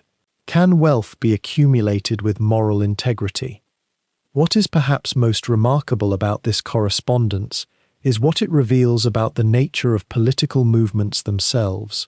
The Salt March appears in history textbooks as a singular event, a moment of popular uprising, but through the letters between Birla and Gandhi, we see it as something simultaneously more complex and more intimate. It is a drama in which many actors play their parts, not always in perfect harmony, but with a shared understanding of stakes and purpose. Birla's role is unglamorous. It lacks the poetry of the marchers and the moral purity of the imprisoned. But without it, the movement would have faltered. Movements, even those devoted to moral transformation, require material support. They require organization. They require someone, somewhere, managing the complicated business of keeping resistance alive. By the time the Round Table conferences began in London, attempting to negotiate a path toward Indian self-governance, Birla's correspondence with Gandhi had evolved into something resembling partnership. He is no longer simply supporting Gandhi's vision. He is helping to shape it, offering counsel on economic matters, introducing Gandhi to other industrialists who might be brought into the nationalist fold, and beginning, in his careful and incremental way, to imagine what Indian industry might look like in a free India. The Salt March years, then, are not merely years of civil disobedience and British repression. They are years in which the architecture of independent India is being quietly constructed, brick by brick, in the correspondence between an industrialist and a saint, between capital and conscience, between the practical and the visionary. Two men, utterly different in temperament and circumstance, have found a way to work in concert, each trusting the other's commitment to a future none of them could yet fully imagine. And so it was that during the years when India's independence seemed less a certainty and more a whispered possibility in cramped, careful rooms, Ghanshyam Das Birla acquired a residence in New Delhi that would become something far more significant than a family home. On Albuquerque Road, in the quieter precincts of the capital, stood Birla House, a sprawling, graceful structure that seemed to breathe with the weight of history even as it was being written. The building itself was unremarkable by the standards of Delhi's grand colonial mansions. Its architecture blended the sensibilities of a prosperous merchant's dwelling with the understated elegance that Birla favored. reflecting perhaps his own philosophy: visible comfort without ostentatious display, high ceilings, latticed windows that filtered the Delhi heat into softer, manageable light. Courtyards arranged in the manner of older Indian palaces, where one could walk from the bustle of the street into pockets of unexpected quiet. The walls held a faint ochre hue, and in the evenings, when oil lamps and later electric lights were lit within, they cast a warm amber glow that seemed to invite conversation, confidentiality, thought. What made Birla House truly remarkable, however, was what occurred within its rooms during the 1940s, the final, urgent decade of the independence struggle. The house became, almost by silent agreement, a sanctuary, a place where the machinery of nationalist politics could turn without the constant surveillance of British intelligence, a place where meetings could occur that might otherwise draw unwanted attention, and perhaps most crucially, a place where Gandhi himself, who had no permanent home, who moved between ashrams and prisons and borrowed rooms across the subcontinent, could rest and think and meet with those who sought his counsel. Picture, if you will, a room on the first floor, cooled by the thickness of its walls and the circulation of air through jali screens, those delicately carved lattice windows that are as much philosophy as architecture, a table, perhaps made of shisham wood, polished to a deep shine, chairs arranged not in formal hierarchy but in a gentle semicircle, as if to suggest conversation rather than decree. In the afternoons, when the Delhi heat pressed down most heavily upon the city, such rooms became natural gathering places, and it was into such spaces that India's political leadership quietly moved. Gandhi came to Birla House with frequency during these years. His lean figure, wrapped in his characteristic white khadi, became almost as much a fixture of the household as the servants and the family members themselves. He would move through the rooms with his characteristic simplicity, neither impressed nor dismissive of the surroundings, treating the grandeur of his host's residence with the same gentle acceptance he brought to ashram huts and jail cells. And yet there was something deeply symbolic in this arrangement, the ascetic prophet finding shelter in the house of a capitalist, the two of them bound by an unlikely but authentic friendship that had matured over decades. In the evenings, lanterns would be lit. Even as electricity became more common, there remained something about the quality of lamplight that seemed to encourage serious conversation, to soften the boundaries between certainty and doubt, between public pronouncements and private anxieties. And in these lantern-lit rooms, the future of a nation was quietly negotiated, not proclaimed from platforms or debated in legislative councils under British scrutiny, but discussed, tested, shaped in careful, measured conversation. Consider the nature of such meetings. They were not performances. There was no press, no grand rhetoric, no public gesture. Instead, there was the slow work of consensus building among minds who knew each other well, who had shared struggles and disappointments, who understood that the independence they sought would require not just political courage, but economic viability, moral clarity, and practical accommodation between sometimes conflicting visions of what free India should become. Sardar Vallabhbhai Patel would come, the iron-willed organizer of the nationalist movement, whose practical genius for political organization was as invaluable to independence as Gandhi's moral authority. Jawaharlal Nehru, with his socialist leanings and his vision of a modern, industrial India, would sit in these same rooms, sometimes in agreement with Gandhi, sometimes in gentle tension, but always in dialogue. Maulana Abul Kalam Azad, the Islamic scholar and nationalist, would move through Birla House as well, his presence a reminder that the independence movement, for all its subsequent complications, had once encompassed a genuine inclusivity. And then there were the figures less celebrated but no less essential, the organizers of provincial congress committees, the coordinators of civil disobedience campaigns, the intermediaries who moved between British authorities and Indian nationalist leaders, seeking channels for negotiation where official channels had been closed. To such men and women, Birla House offered something precious, a space where they could think clearly, away from the noise of the street, away from the eyes of colonial intelligence services, away from the immediate pressures of the moment. The domestic rhythms of the Birla household seemed to accommodate these political currents with a kind of practiced grace. Meals were served, simple, usually vegetarian, honoring Gandhi's preferences, but with the quiet lavishness that a great merchant family could provide. Perhaps there were fruits from the family's own orchards, vegetables prepared according to recipes that had come down through generations of Marwari households. The servants moved about their tasks with the discretion of those who understood that they were in the presence of history being made, and who kept what they heard within the confines of their employer's walls. One wonders, in the hushed quality of an evening like this, what the physical space itself seemed to understand. A building, after all, absorbs the conversations that occur within it, carries them forward in some ineffable way. The walls of Birla House would have absorbed countless moments of tension and relief, of breakthrough and setback, of the careful negotiation between principle and pragmatism that characterizes all great historical transformations.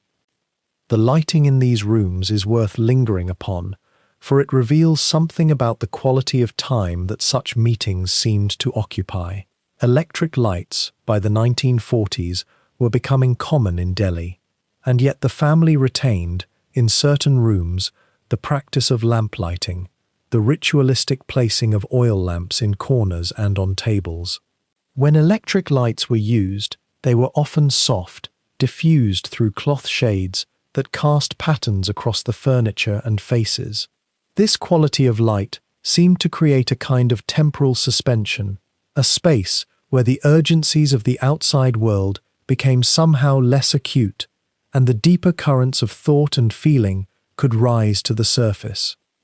There is a photograph from these years, or perhaps it is a composite of memory and historical record, of Gandhi seated in Birla House, his small frame almost swallowed by a chair that appears too large for him, yet somehow his presence dominates the space entirely. He is shown in conversation with Birla, the two of them leaning toward each other with the ease of men who had genuinely come to know and trust one another across the gulf of their different lives. What passed between them in such moments was rarely recorded in the formal documents of the independence movement, and yet the effects of these conversations rippled outward, influencing decisions made in Congress committees, in negotiations with British officials, in the calculations of how best to move toward freedom without catastrophic violence. The house also became, during these years, a kind of emotional refuge. The independence struggle was grinding, exhausting work. It required hope to be sustained across decades. It required faith that freedom was not merely a dream, but an approaching reality. For many nationalist leaders, Birla House offered a space where such hope could be tended, where the exhaustion of struggle could be temporarily laid down, where one could speak freely with others who understood at the deepest level what was at stake. And there was another layer to what Birla House represented during these years.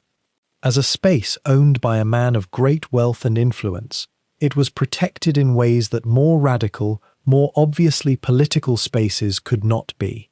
British authorities could not easily raid a residence belonging to one of India's most prominent industrialists without creating political complications. And yet everyone understood, the British colonizers most certainly included, that Birla House was a center of nationalist activity. It operated in a kind of liminal space, acknowledged by all parties yet not directly confronted, a diplomatic arrangement born of necessity and pragmatism. Consider how the architecture itself facilitated such activity. The house had multiple entrances, multiple courtyards, multiple rooms, A guest could arrive through one entrance without the departure of another guest through a different exit being immediately apparent. The size of the compound allowed for movement that was not immediately visible to outside observers. The staff was large and trusted, accustomed to discretion, to the kind of silence that distinguishes a well-run household. In these ways, the physical structure of Birla House became almost a participant in the work of independence, its very form enabling the conversations that took place within it. As the 1940s progressed and independence drew closer, the meetings in these rooms took on a different character. They became less about whether India would be free, that seemed increasingly certain, and more about what kind of nation free India would be. Would it be secular or communal in its fundamental character? Would it be socialist or capitalist, or some hybrid form? How would it accommodate the competing visions of those who had fought for it side by side, yet who harbored fundamentally different dreams of what freedom should produce? These were the conversations that echoed through lantern-lit rooms at Birla House. And perhaps because they were conducted in private, with no audience and no need for public performance, they could be more honest, more searching, more willing to acknowledge genuine disagreements and work toward real, if sometimes uncomfortable, compromises.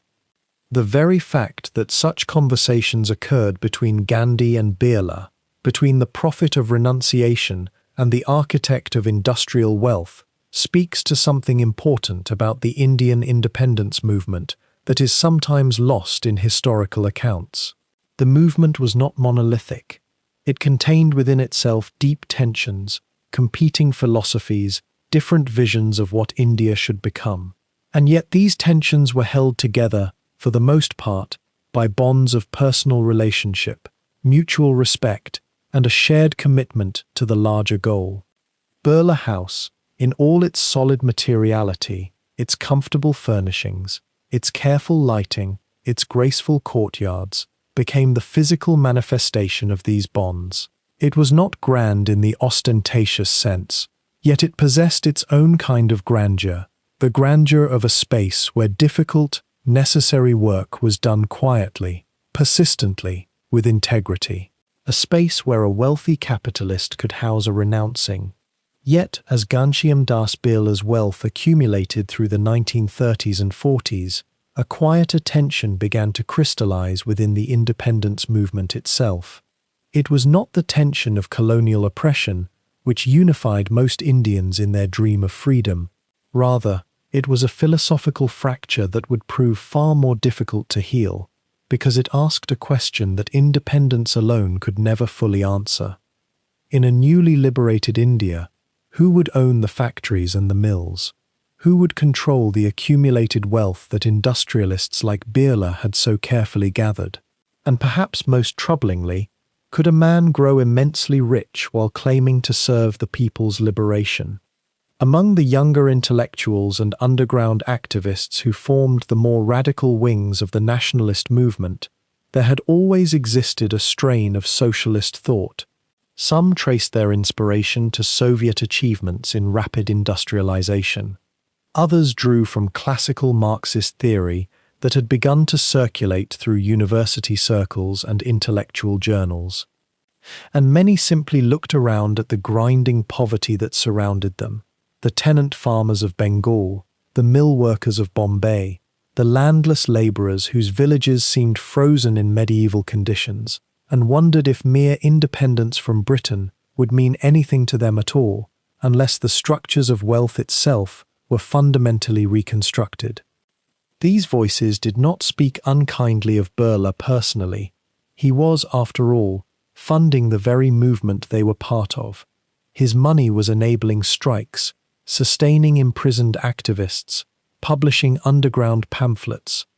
Yet they scrutinized him with what we might call an uncomfortable clarity. How could a man be simultaneously financing revolution against the British Empire while building a personal fortune that was already beginning to rival the wealth of some European industrialists?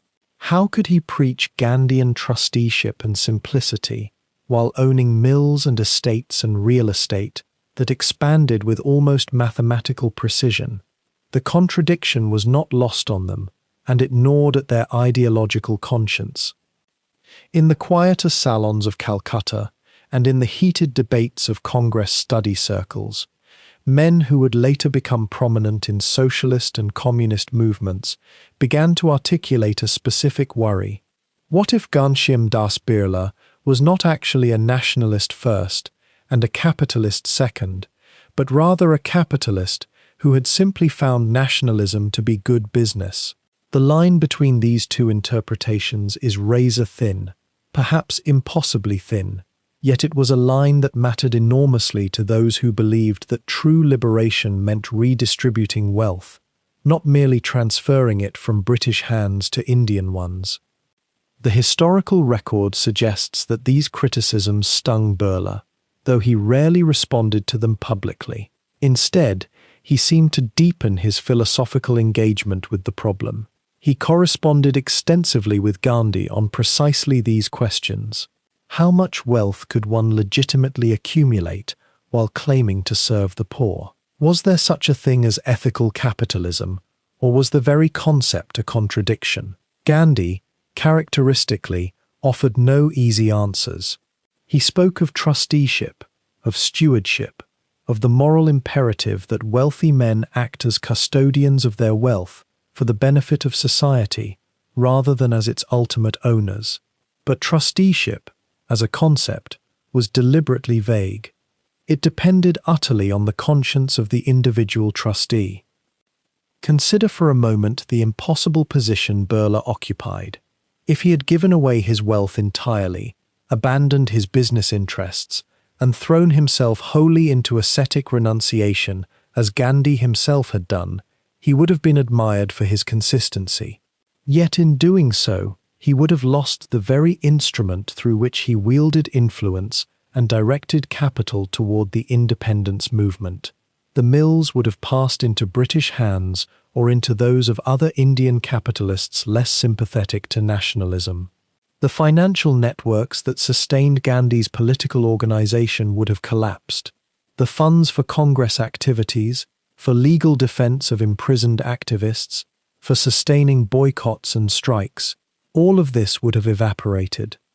Conversely, if Birla had simply abandoned his nationalist commitments and focused purely on profit maximization, as some British industrial competitors were doing, he would have faced no such contradictions.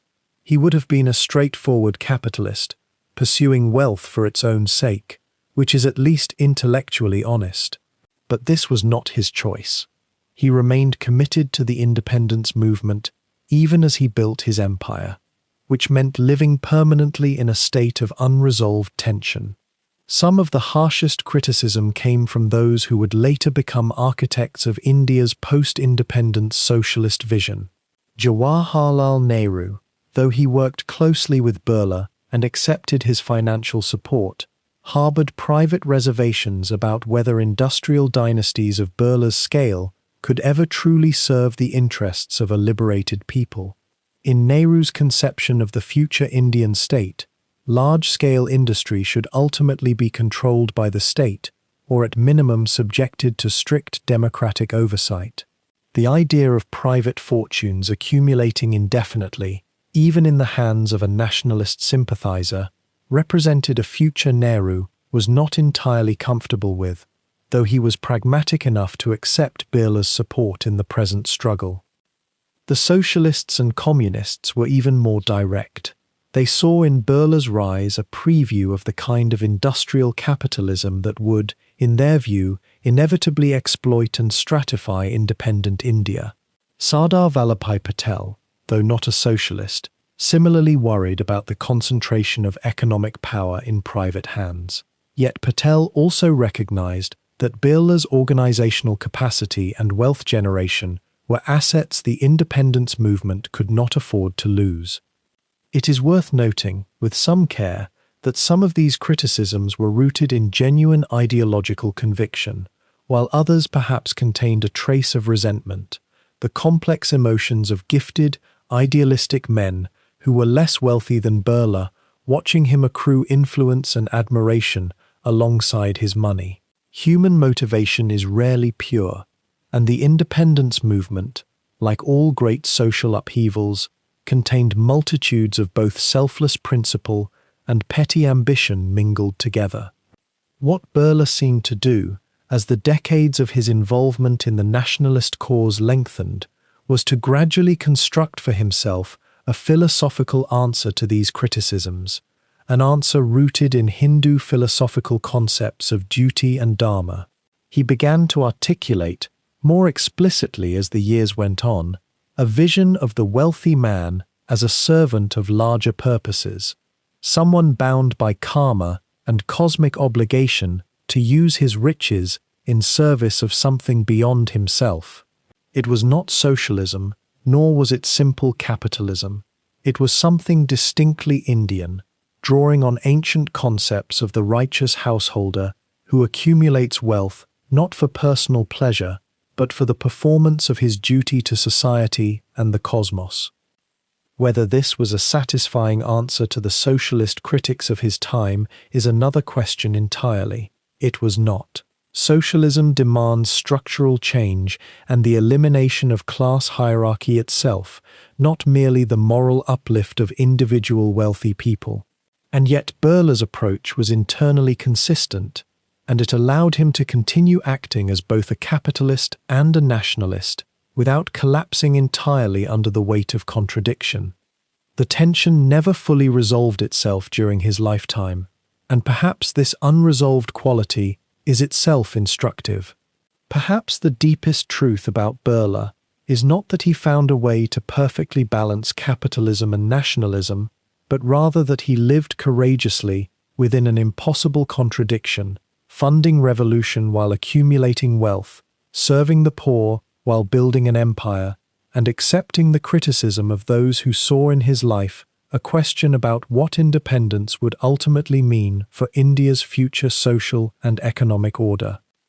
As the 1930s drew to their close, and the machinery of global war began its inevitable turn, Ghanshyam Das Birla found himself standing in a peculiar and isolating position, one that perhaps no Indian industrialist of his generation had to navigate with quite such precision and moral weight. The decade had been a time of deepening commitment to the independence movement. His mills had been quieted in support of civil disobedience. His money had flowed steadily into Congress coffers. His Birla house had become a sanctuary for late-night councils with Gandhi and other nationalist leaders. And yet, as Europe descended into darkness and conflict, as Hitler's armies swept across the continent and Britain declared itself at war, the very foundations of Birla's carefully balanced existence began to shift in ways that nobody, not even a man of his considerable foresight, could have entirely foreseen. The British Raj, that aging but still formidable imperial structure, suddenly found itself in dire need of material and resources. Factories that had been encouraged to lie dormant during the civil disobedience years were now desperately required to churn out textiles, ammunition casings, railway equipment, and 1,000 other instruments of modern warfare. The colonial administrators in New Delhi and Calcutta, who had so recently frowned upon Indian industrialists and their nationalist sympathies, now came knocking with contracts and requests, with lucrative opportunities and the implicit understanding that refusing to help the war effort would be unwise. It was a bargain, unspoken but unmistakable, and Ghanshyam Das Birla had to decide whether he would accept it. Consider the mathematics of his dilemma, if you will, for a moment. The Birla mills had the capacity to produce what Britain needed. The profits from wartime contracts would be substantial, enough to expand operations, enough to strengthen the financial foundations of his growing empire, enough, perhaps, to fund even greater contributions to the independence struggle itself. But there was a cost that could not be calculated in rupees. Every textile shipment to clothe British soldiers was, in a sense, a collaboration with the very power that held India in chains. Every machinery contract fulfilled was a subtle act of complicity, even as Birla continued to insist that he was doing this not for love of the empire, but for love of his own nation's future.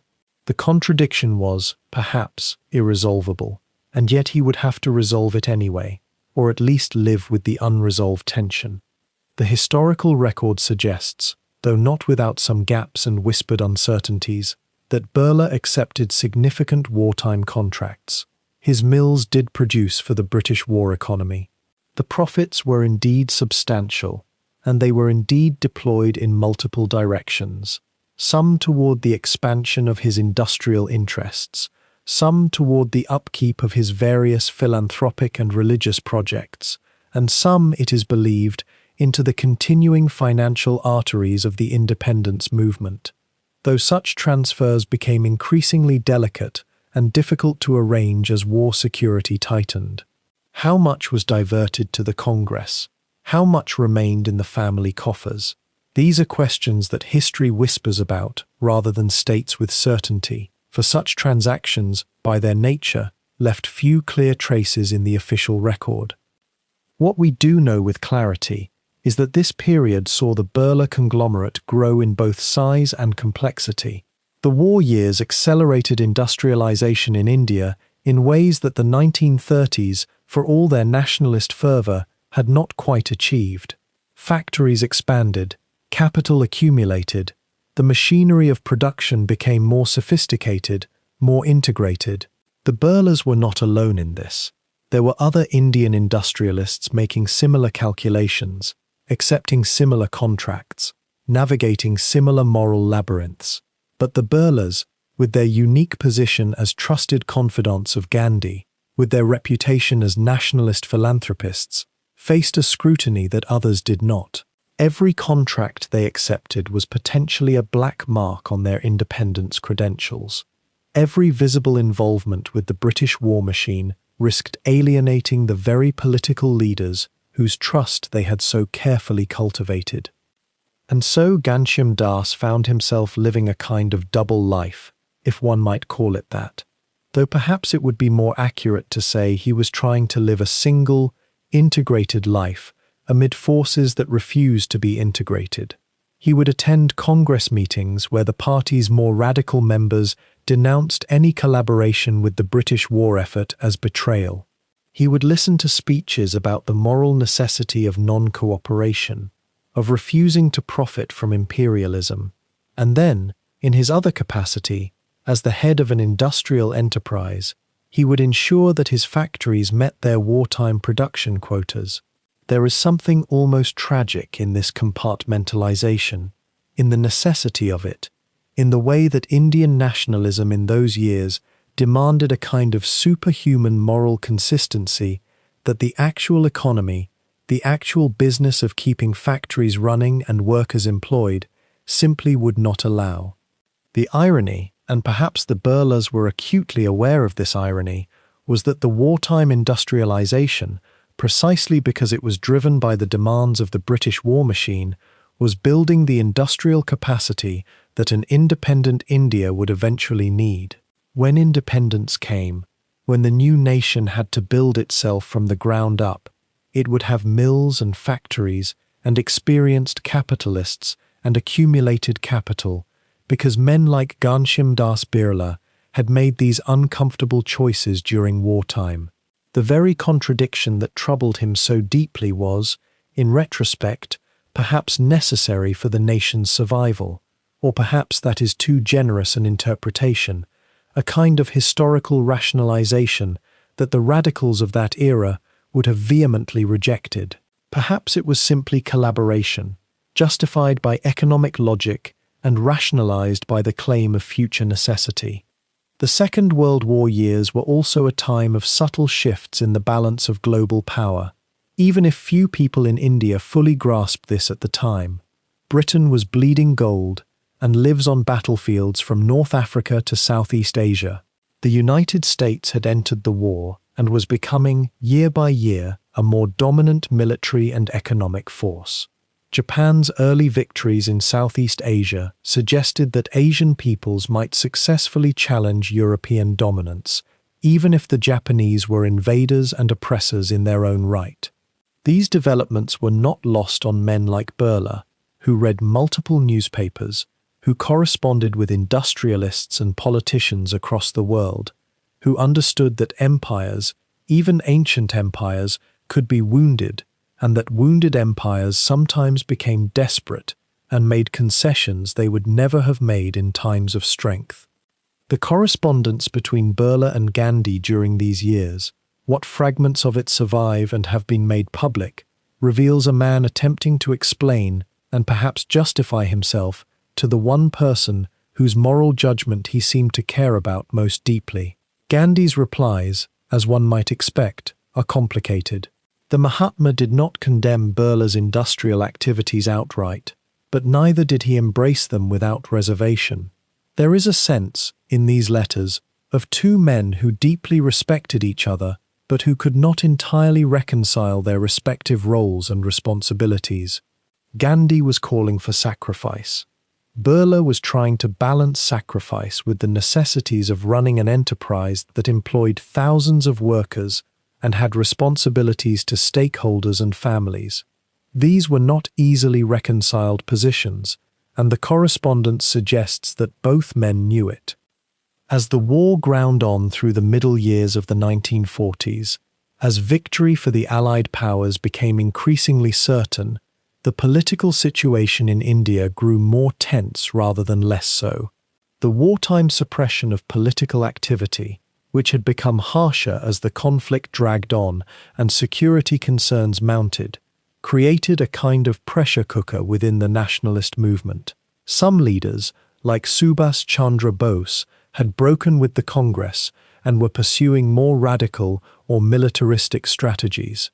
Others remained committed to non-violence, but grew impatient with what they saw as the glacial pace of change.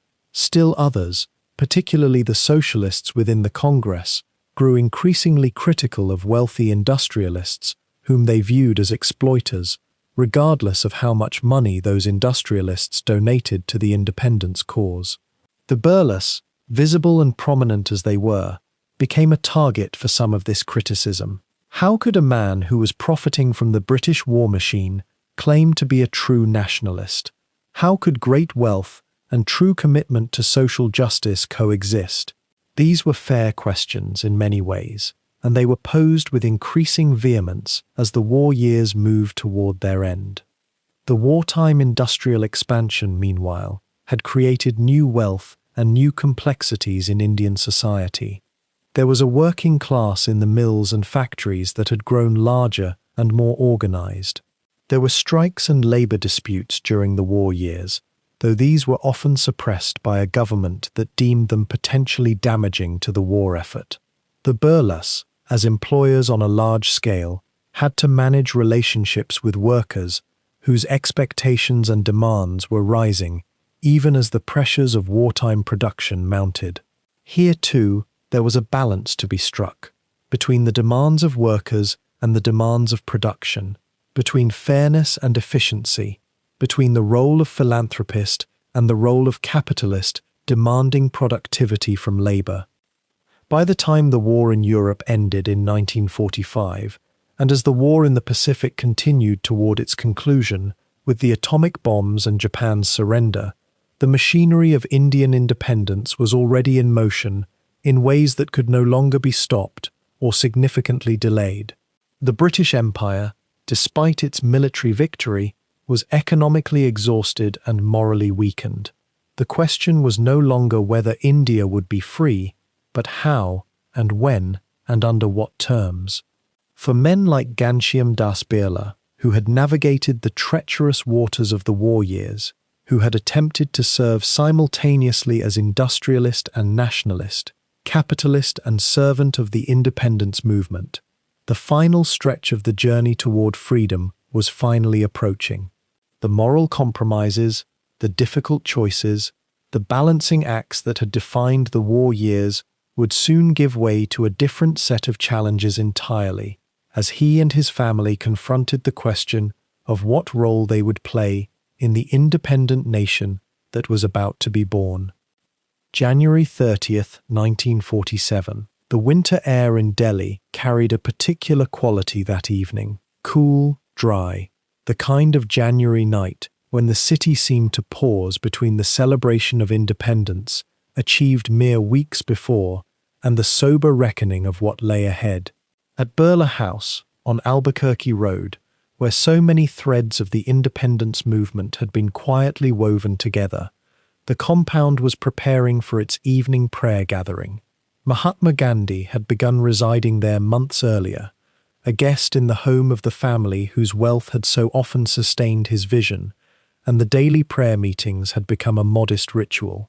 Perhaps 300 people, no more, typically gathered in the gardens and on the lawns in the fading light. G.D. Birla, now advancing in years himself, had long since become not merely a financial patron of Gandhi's work, but something closer to a companion in a shared understanding that wealth and duty could be woven together rather than torn apart. The industrialist and the ascetic had moved beyond their early unlikely friendship into something that resembled a quiet understanding of purpose. The Birla House had become, in a sense, a sanctuary where those understandings could deepen, not in public spectacle, but in the ordinariness of daily life. On that particular evening, as dusk settled over the compound, as servants lit lamps and the garden paths grew soft with shadow, Gandhi was preparing for the prayer meeting, as he had done countless times before. He was 80 years old. The partition of the country, so recently finalized, had left him grief-stricken in ways that his closest companions could only dimly perceive. The communal violence that had erupted across the newly divided India and Pakistan weighed upon him with a heaviness that prayer alone could not entirely ease. Yet he walked, as always, supported by his grandniece Abba and his secretary Hari, toward the garden where the gathering waited. What happened in those moments approaches the territory of the irreversible, and history asks us to speak of it with restraint and care. Nathuram Godse, a man shaped by currents of Hindu nationalism that had grown more insistent and more violent as independence drew near, had made his way into the compound. The details of how he entered, of the security that was or was not present, have been examined countless times by historians. What matters is the irrevocable instant itself, the shots fired, the figure in white cloth falling, the sound that transformed that quiet garden into something forever altered. When Gandhi collapsed, it was on the grounds of the Birla House, surrounded by people who loved him, in the home of the man whose wealth had so long sustained the work that had brought India to this threshold. One might wonder whether Birla, in those first moments of chaos and shock, felt the weight of that particular irony, that the sanctuary he had offered, the space he had created for his friend's life and work, had become the place where that life ended. Such reflections come later, of course, in the long hours when shock begins to give way to understanding. The city of Delhi learned what had happened within hours. The news moved through the streets like something physical, something people absorbed through their skin. Those who had fought for independence alongside Gandhi, those who had contributed to the struggle in ways both visible and invisible, found themselves confronted with an absence that seemed to deepen the very wounds that partition had already torn open. And in the Birla House, in those rooms where so much had been quietly negotiated and sustained, there was now the shock of sudden, violent loss. The relationship between Ghanshyam Das Birla and Mohandas Gandhi had evolved across 3 decades into something that newspapers and history books could not quite capture.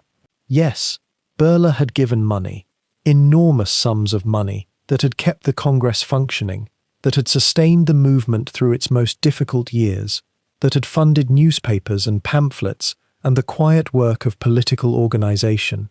But beneath and beyond the financial transactions lay something more intricate. Birla had been willing to ask Gandhi difficult questions about the relationship between capital and conscience, about whether industrialization and national independence could be reconciled with the principles of simplicity and service. Gandhi, in turn, had looked upon this Marwari trader and seen something that others missed, not a hypocrisy between wealth and ideals, but a genuine, if always imperfect, attempt at integration. The news reached Ghanshyam Das in those first hours, and whatever private anguish he experienced in that moment belongs to him alone. What we know is that he survived it, though the weight of it would accompany him through the remaining months of his own life. He had lost a friend. The nation had lost its moral compass at the very moment when it most desperately needed one. And the Birla house, the site of so much quiet work, so much careful negotiation, so much faith in the possibility of reconciliation, had become, through an act of terrible violence, a symbol of the nation's fragility.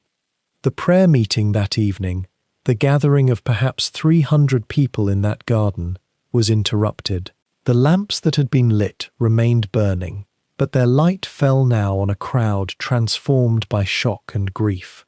How strange must it have seemed that the ordinary rhythms of that household, the modest gathering that had become routine, had been violated so completely.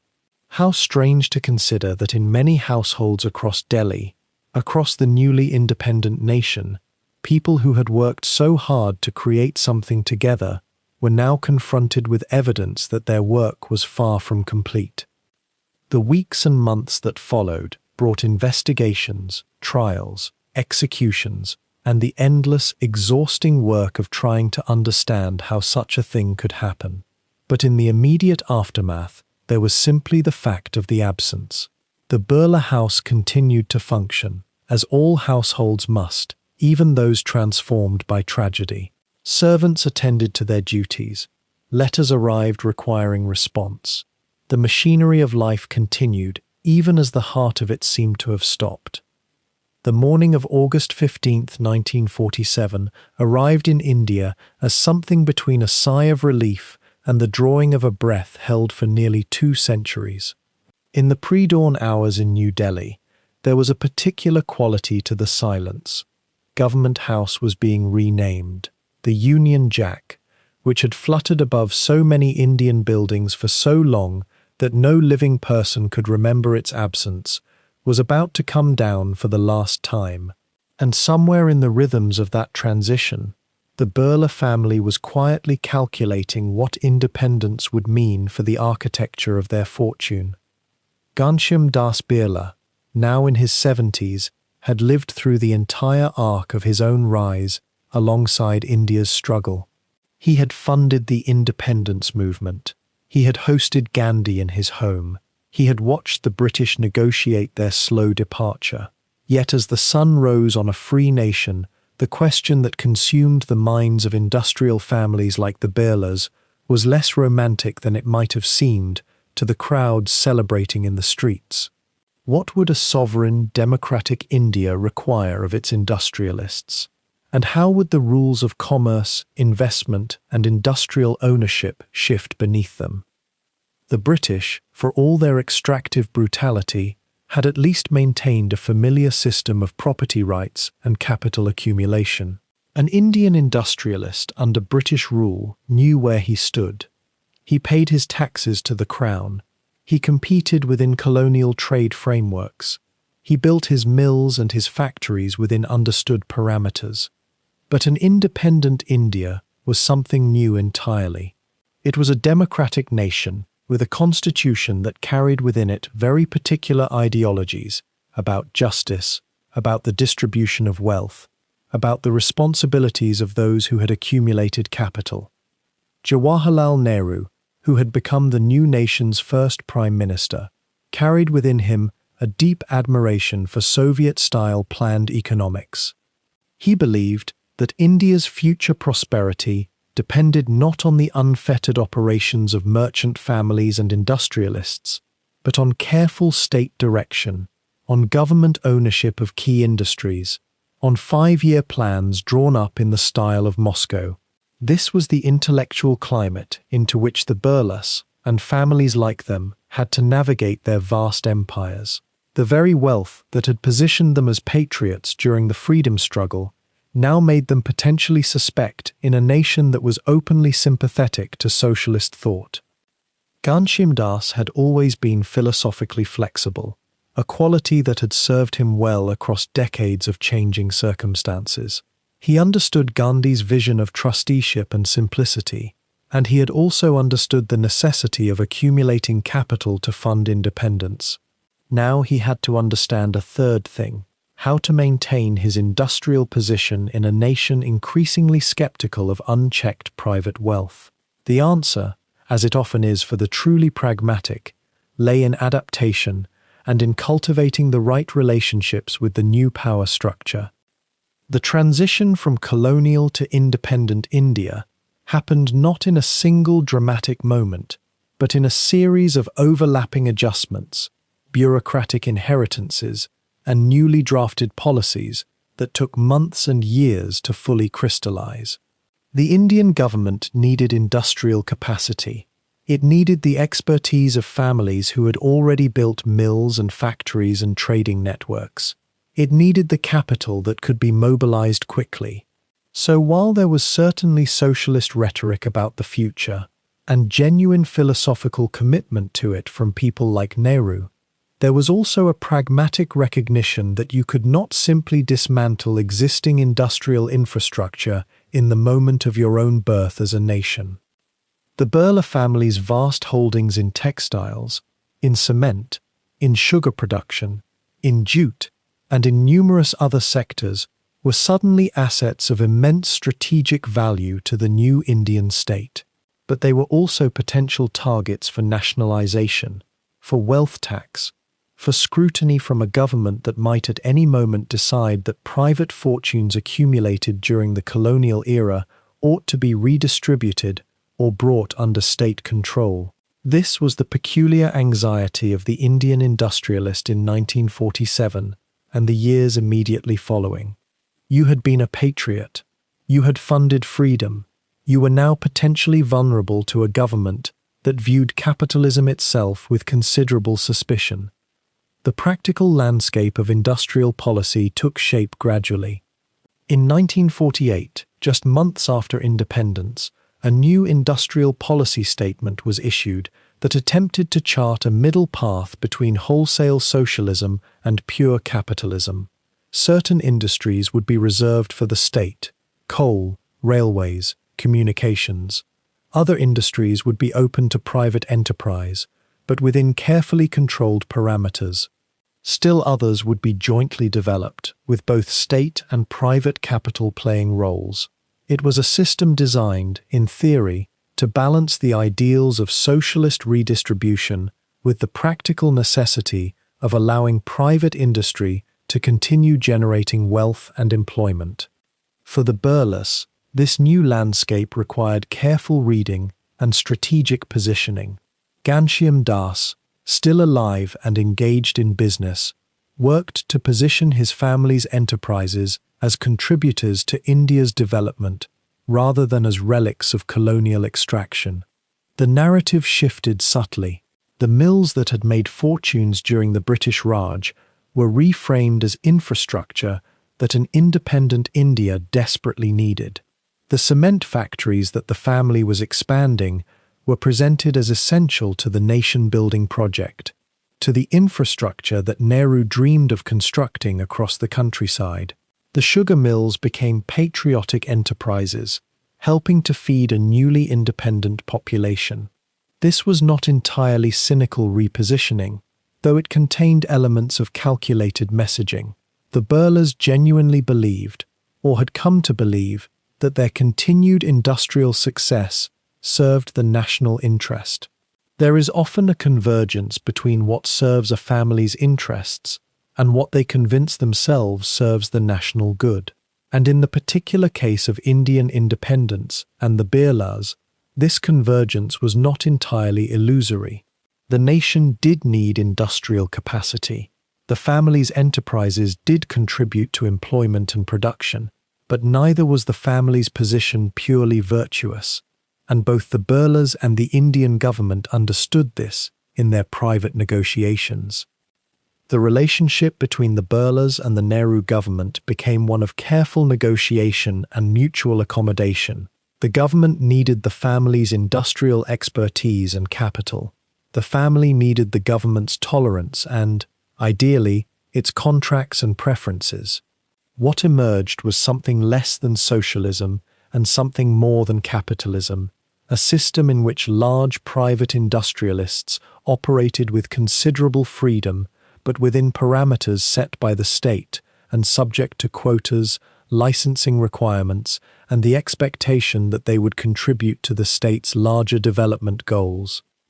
By the early 1950s, as Ghanshyam Das approached the end of his life, the Birla Empire had successfully navigated the first and perhaps the most dangerous transition.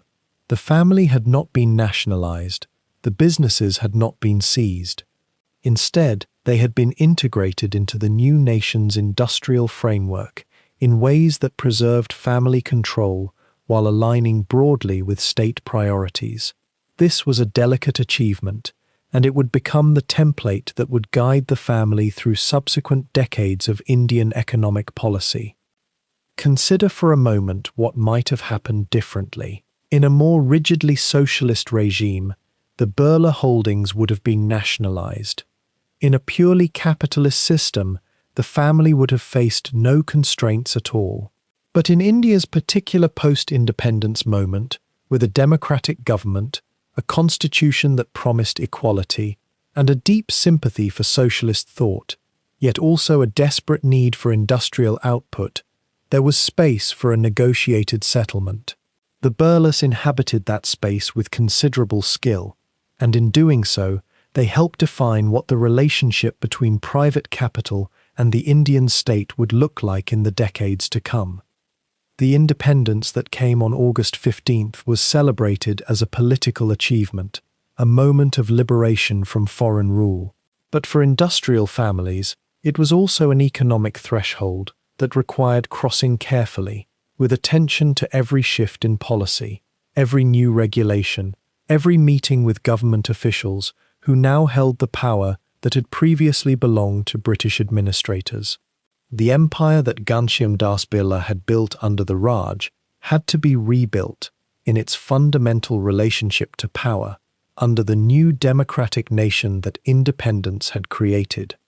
As the dust settled on independent India in those early years of the 1950s, the Birla enterprise faced a peculiar and entirely new set of challenges. The family had navigated colonialism, had counseled with Gandhi, had financed revolution from the shadows, and now they stood as custodians of an industrial kingdom within a nation that had inherited British economic structures, but chosen a radically different philosophical path. Pandit Jawaharlal Nehru, independent India's first Prime Minister, envisioned not a free market, but a carefully controlled socialist economy where the state would direct the great engines of production toward collective welfare. This was the License Raj, a labyrinthine system of permits, quotas, and government approvals that would, for decades, determine which factories could expand, what goods could be manufactured, and how wealth itself would be channeled through the apparatus of the state. Into this intricate bureaucratic landscape stepped Krishna Kumar Birla, the eldest son of the family's second generation, a man who would inherit not merely a fortune, but the delicate political and industrial relationships his father had cultivated with such care. Where G.D. Birla had been the visionary intermediary between merchant tradition and nationalist aspiration, Krishna Kumar inherited something far more complex, a need to remain powerful within a system explicitly designed to constrain private industrial power. It was, perhaps, one of history's quieter paradoxes. The family that had funded the revolution against colonial control now had to navigate a paternal state that viewed large industrial houses with something between necessity and suspicion. Krishna Kumar understood, perhaps instinctively, that survival in this new India meant something different than it had meant before. The language of business had to change. Expansion could not be pursued with the straightforward ambition of the colonial era. Instead, it required a kind of negotiated consent, a demonstration that Birla enterprise served not merely private enrichment, but the broader project of nation building. And curiously, or perhaps not so curiously at all given the family's history, the Birlas seemed genuinely invested in this narrative. They had, after all, put their money behind independence. They had believed, in their way, in the idea of India. It was during this period, in the early 1950s, that the Birla Group began to pivot towards sectors that the Indian government deemed strategically essential. Aluminum production became a particular focus.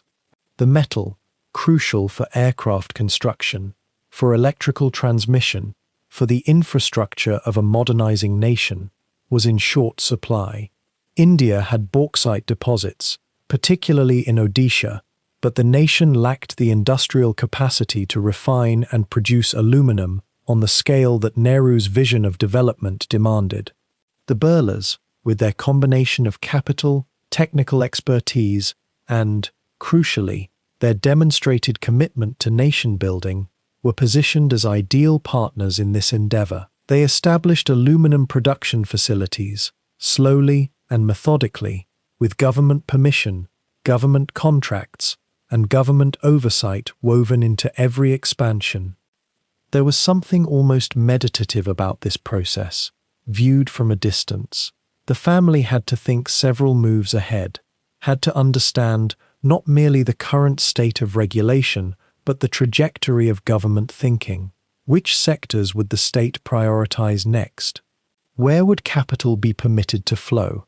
How could one position oneself to benefit from the state's own development ambitions while appearing to serve them rather than oneself? It was not corruption, precisely. The Birlas did not deal in the crude bribes that would later become notorious in Indian business. Rather, it was a kind of sophisticated alignment, a demonstration of shared interests between private capital and public purpose. The chemical industry became another vector of expansion, fertilizers especially, given that India's agricultural transformation was deemed essential to food security and self-sufficiency. The Green Revolution of the 1960s would make India agriculturally productive, and behind much of that transformation lay chemical fertilizers, pesticides, and the infrastructure to produce them. The Birlas were there, again with government permission, again framed as essential contributors to national development. One can imagine the quiet conversations in Delhi, the presentations to government ministries, the careful language of patriotic duty mixed with business opportunity.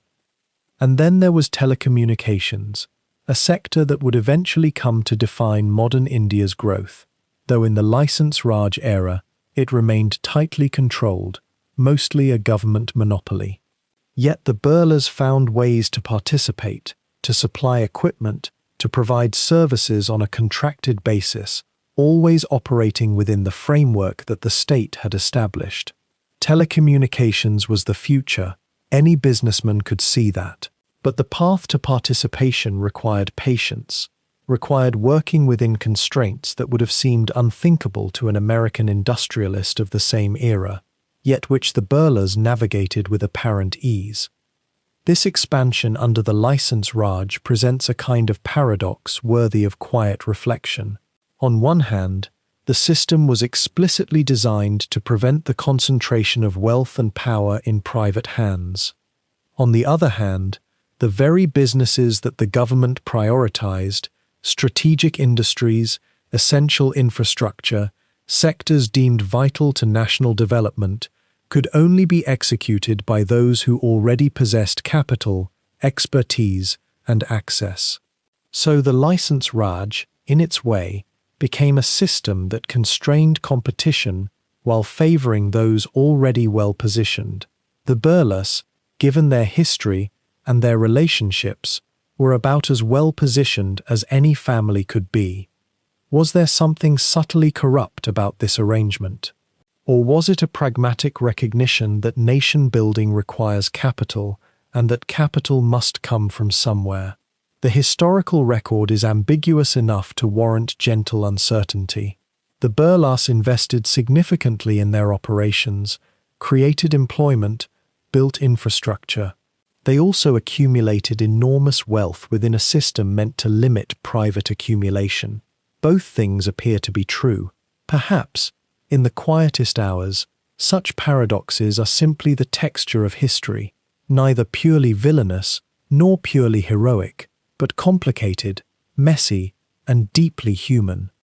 By the 1970s, the Birla Group had grown into one of India's largest conglomerates, with interests spanning textiles, cement, aluminum, chemicals, sugar, tea, pharmaceuticals, and telecommunications equipment.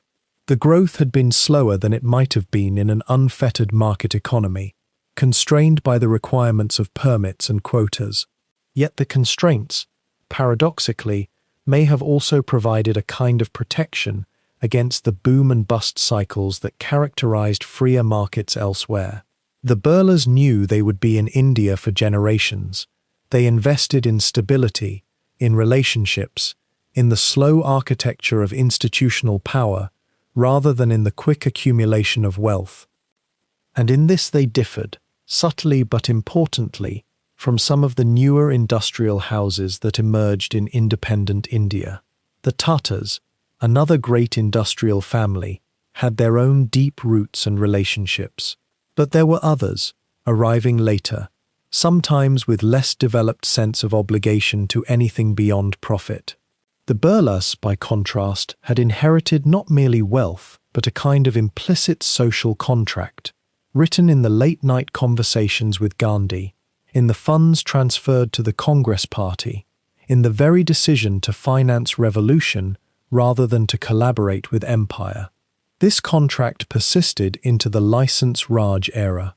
The family continued to build temples, to establish educational institutions, to frame their industrial activities as contributions to national development.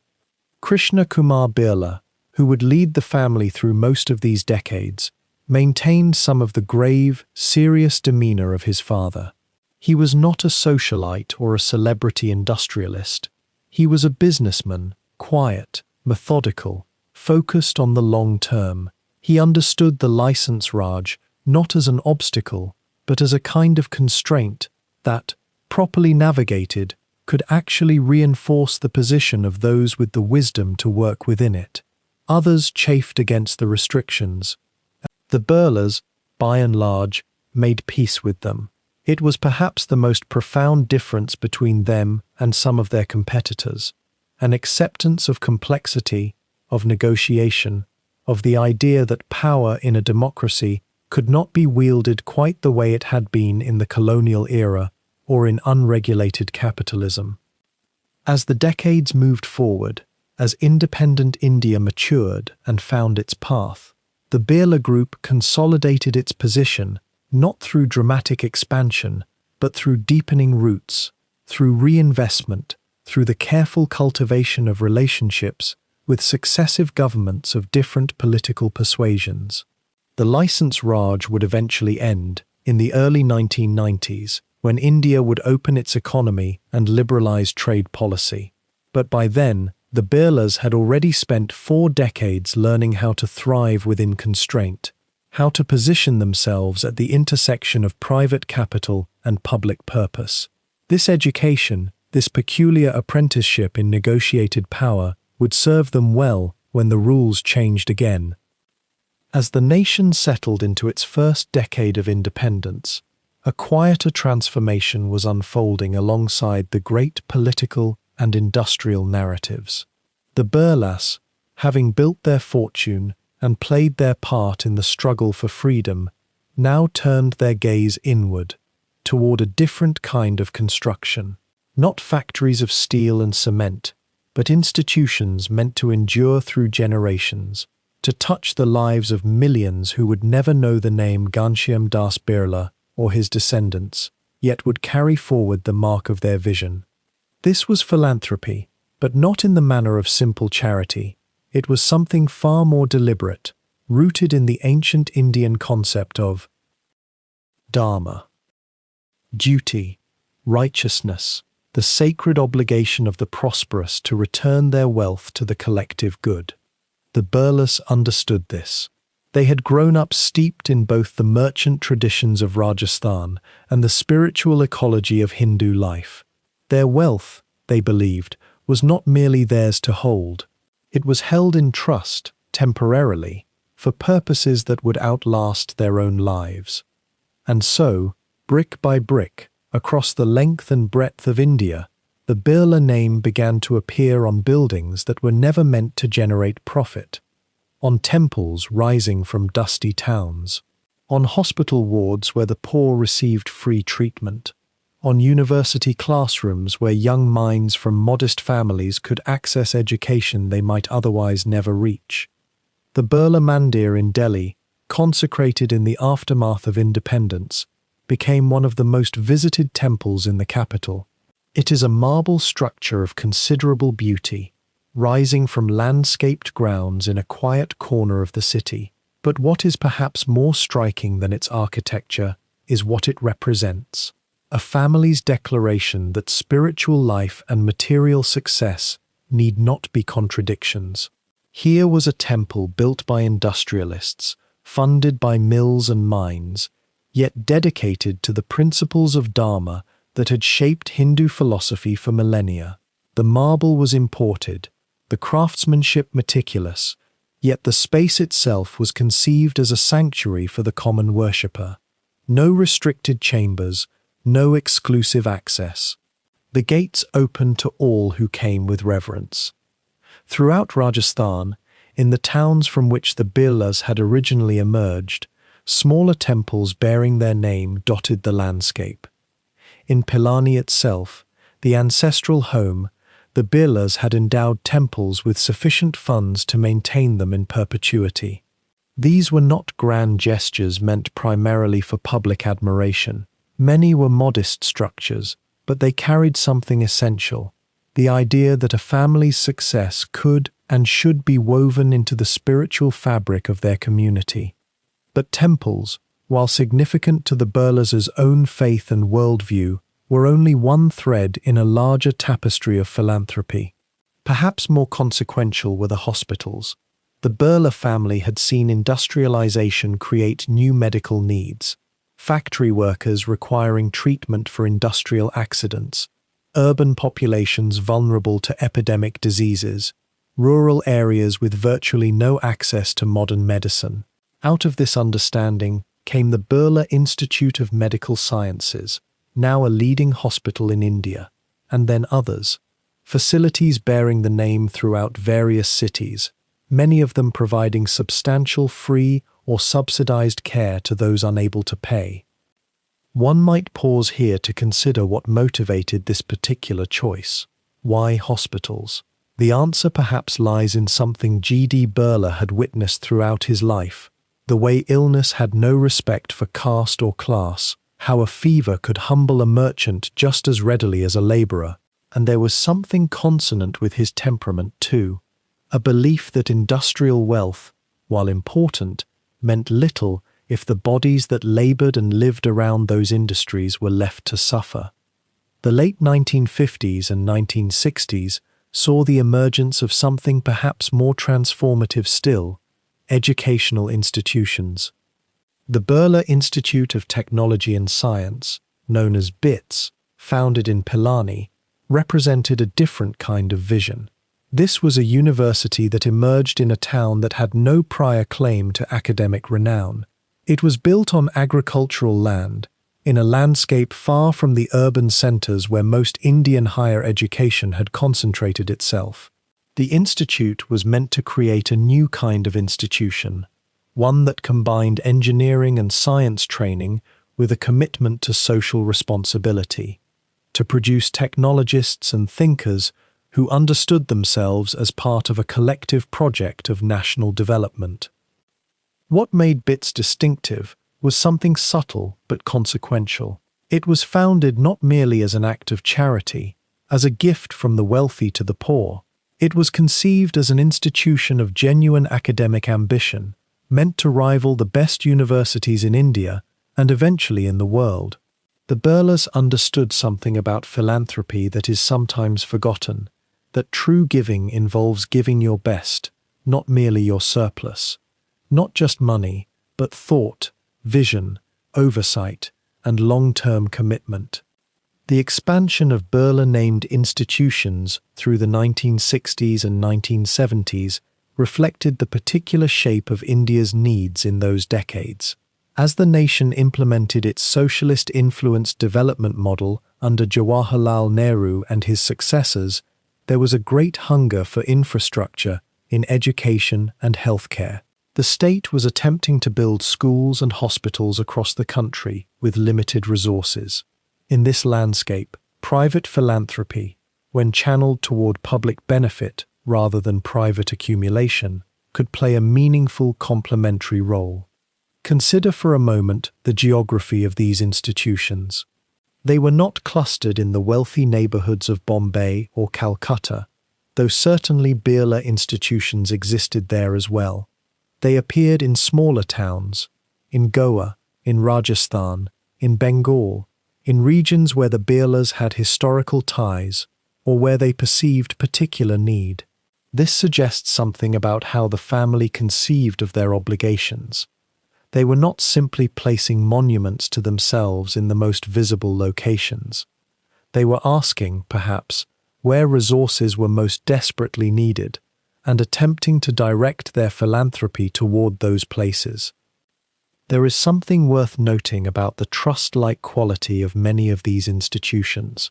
Once established and endowed, they often operated with considerable autonomy. The Birlas did not micromanage them or use them primarily as vehicles for advertising the family name, though certainly the name was visible.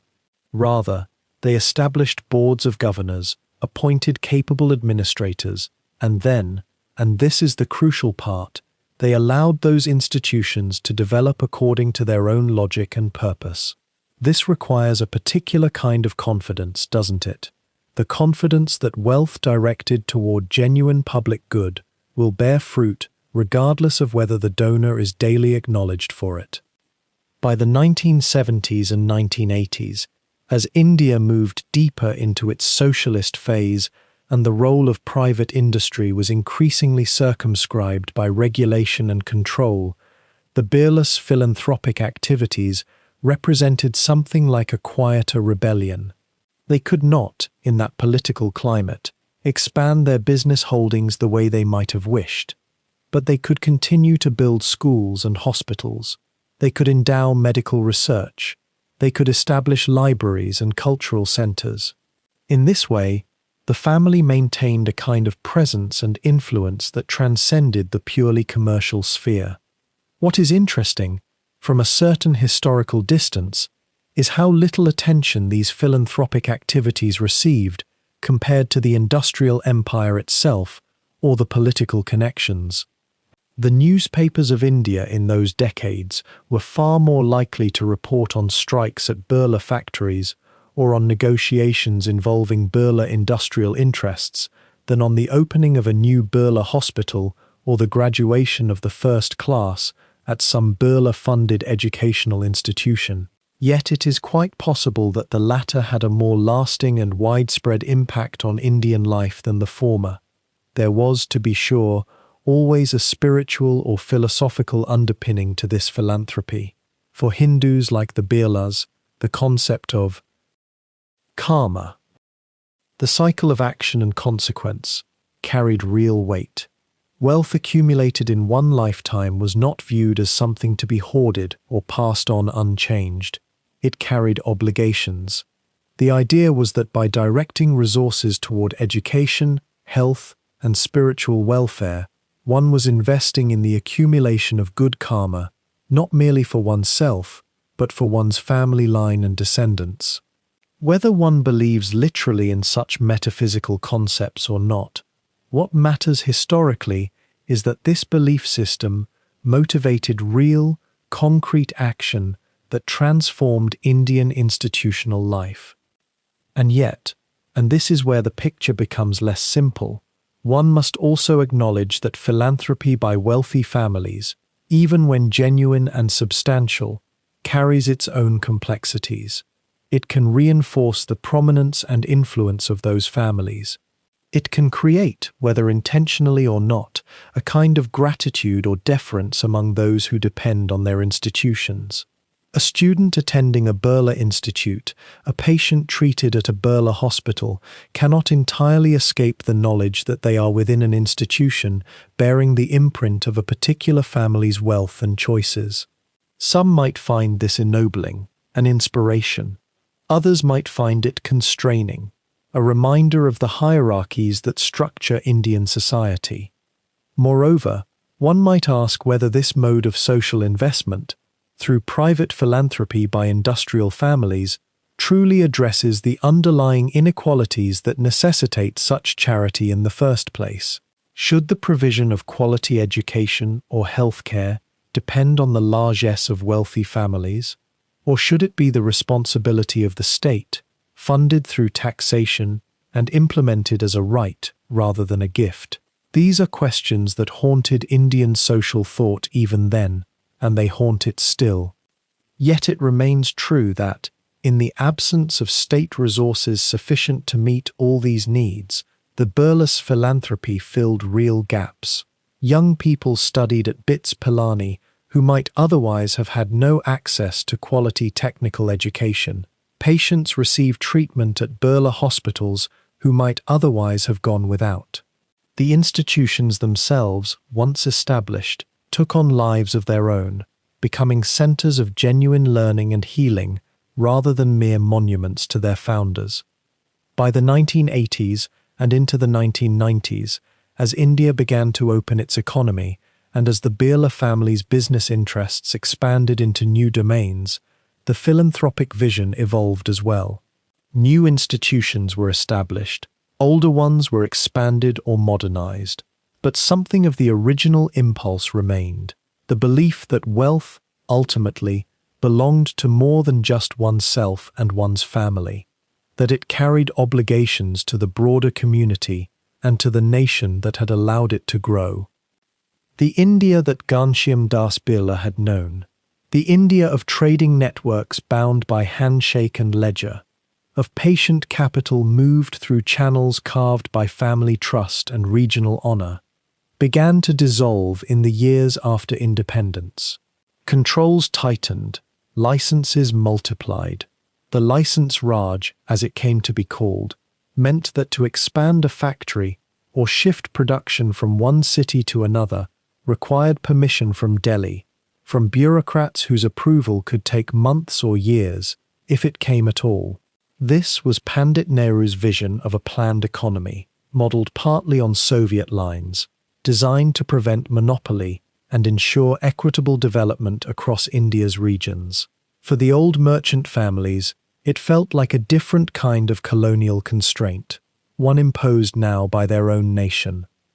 By the 1980s, the Birla conglomerate had grown immense within these confines. Textiles, cement, sugar, aluminum, pharmaceuticals, insurance. The family had diversified across sectors with remarkable discipline, each venture staffed by professional managers trained in modern accounting and production technique. Yet the empire felt constrained, almost suffocated by the sheer weight of permission-seeking, quota allocations, foreign exchange restrictions. Competitors were frozen in place. Innovation moved slowly. The world, meanwhile, was changing. Japan was manufacturing with a precision India could barely imagine.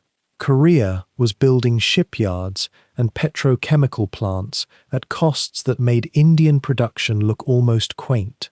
China was beginning to open, experimenting with special economic zones, attracting foreign investment and technology transfer. This was the world Kumar Mangalam Birla inherited when he began to assume greater responsibility within the family business in the late 1980s. He was considerably younger than the generation before him, educated at Oxford, fluent in the idioms of global finance and strategic management consulting. He had grown up hearing stories of his great-grandfather's intimacy with Gandhi, of the family's role in India's freedom, but he had also grown up watching his own nation struggle to feed itself, watching poverty deepen in the countryside, watching inflation erode savings year after year. Where his forebears had seen patriotic duty in accepting the constraints of the planned economy, Kumar Mangalam began to wonder if those very constraints were perpetuating the poverty they were meant to prevent. The moment of transformation came between 1991 and 1992. India, facing a currency crisis that threatened default, called upon Manmohan Singh, an economist trained in Western monetary theory, to reshape the nation's entire economic architecture. Import restrictions fell away. Foreign investment became not merely tolerated but actively courted. The license Raj, piece by piece, began to dismantle. It happened not all at once, but in waves, sometimes rapid, sometimes resisted by bureaucratic inertia, but moving inexorably toward a more open, market-driven model. For the Birla Group, this opening was both liberation and peril. Liberation, because suddenly expansion did not require the permission of a distant ministry. A factory could be relocated, a new product launched, a foreign partnership forged, with the speed that markets demanded. The compressive weight lifted. Yet peril, because now the family faced competition it had never truly encountered. International companies, with superior technology and deeper capital reserves, began to eye Indian markets. MNCs in textiles, cement, pharmaceuticals, the very sectors the Birlas dominated domestically. What had protected the family for decades, the high tariff walls, the foreign exchange controls, the licensing system itself, was now dissolving. Kumar Mangalam's response was to do something his ancestors would have recognized as deeply Birla, even as it looked radically modern.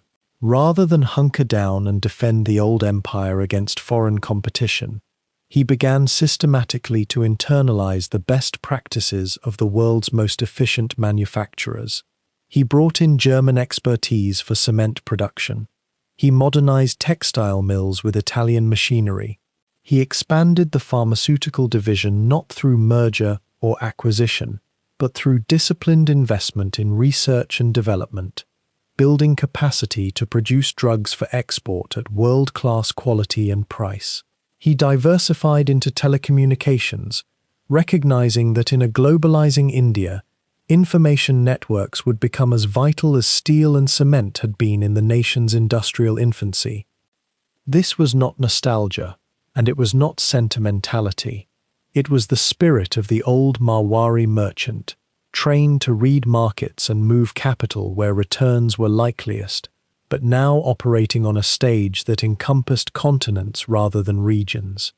The family's traditional emphasis on thrift and discipline, inherited from generations of ledger keepers, translated into a capacity to build efficient operations at lower cost than many Western competitors. The family's political connections, carefully cultivated since Gandhi's time, now gave it access to government decision-makers during the transition years, when policy was still being written. And the family's reputation for honoring commitments, for managing businesses with a long-term view, rather than quarterly earnings, attracted both Indian talent and international partners who might have been wary of purely profit-driven operators. The 1990s saw the Birla Group enter sectors it had never touched before. Telecommunications was perhaps the boldest leap. Kumar Mangalam betting billions on cellular networks and landline infrastructure at a moment when few Indian families had telephones at all.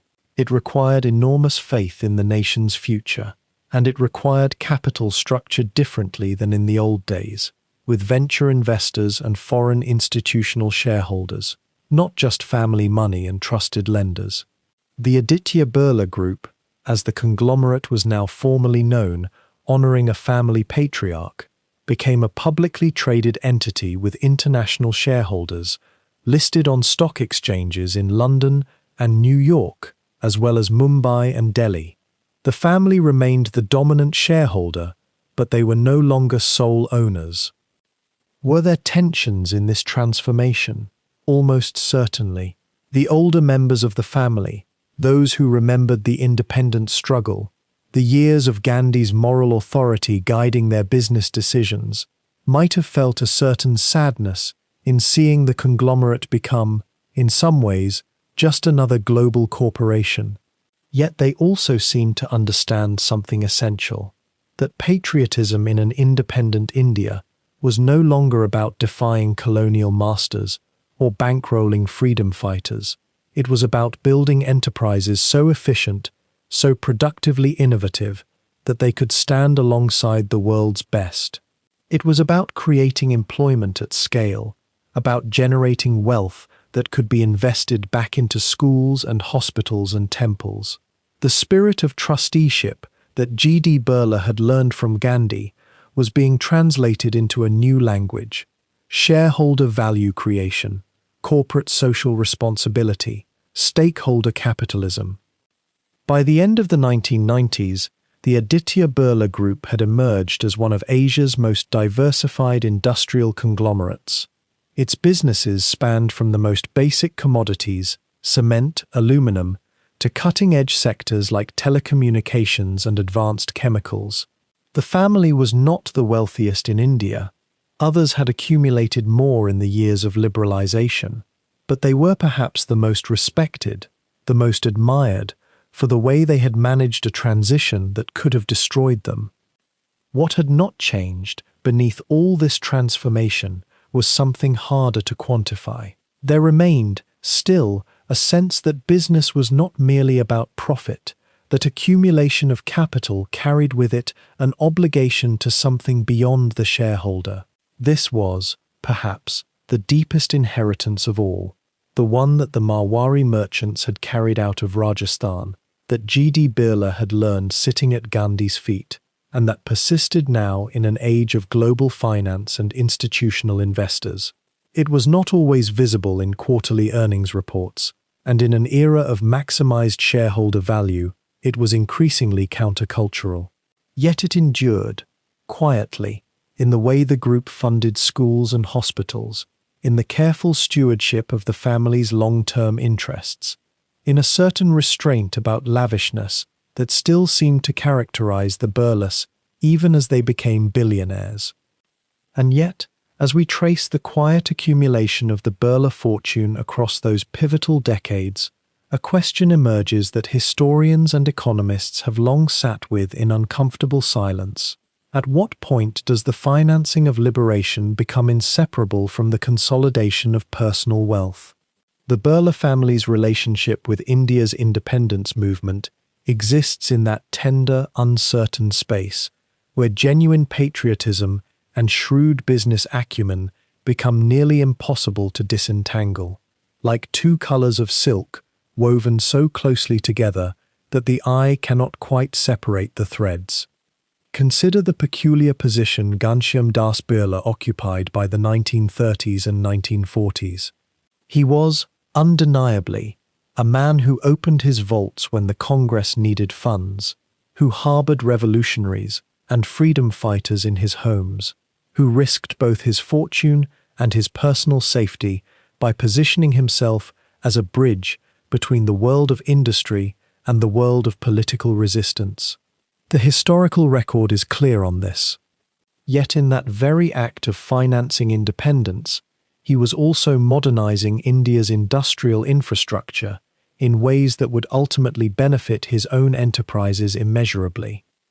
Once India became a sovereign nation, that infrastructure, the mills, the networks, the expertise Birla had cultivated, would form the foundation of his family's dominance in the new economy. Was this coincidental, or was there a kind of prescient wisdom in building for a future that he somehow knew was coming? This is not to suggest dishonesty in Birla's motivations. The documentary record suggests a man genuinely moved by Gandhi's vision, genuinely concerned with India's fate. Yet human motivation is rarely so pure and singular. A person can, simultaneously and with complete sincerity, love their nation and love their family's prosperity. The two desires need not contradict each other, and often they do not, but they do complicate the moral landscape considerably.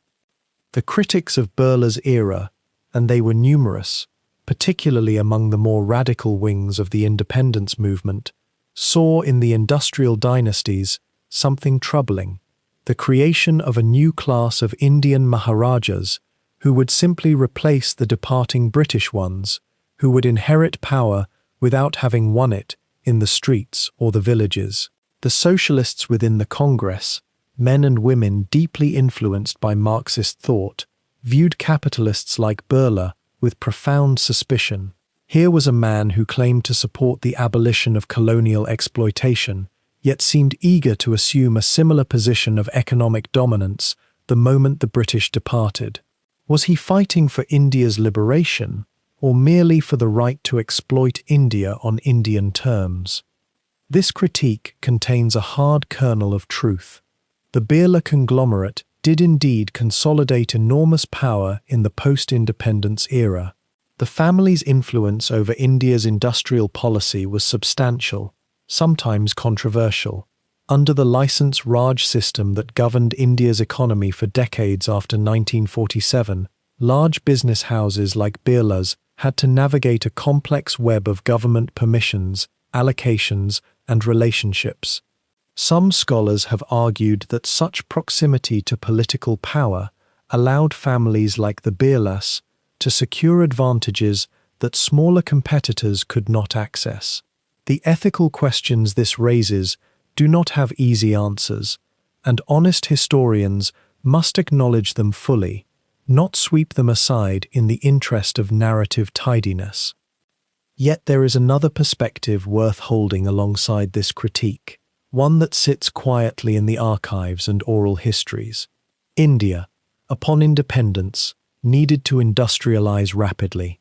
The colonial period had left it devastated, deindustrialized, technologically far behind the developed world.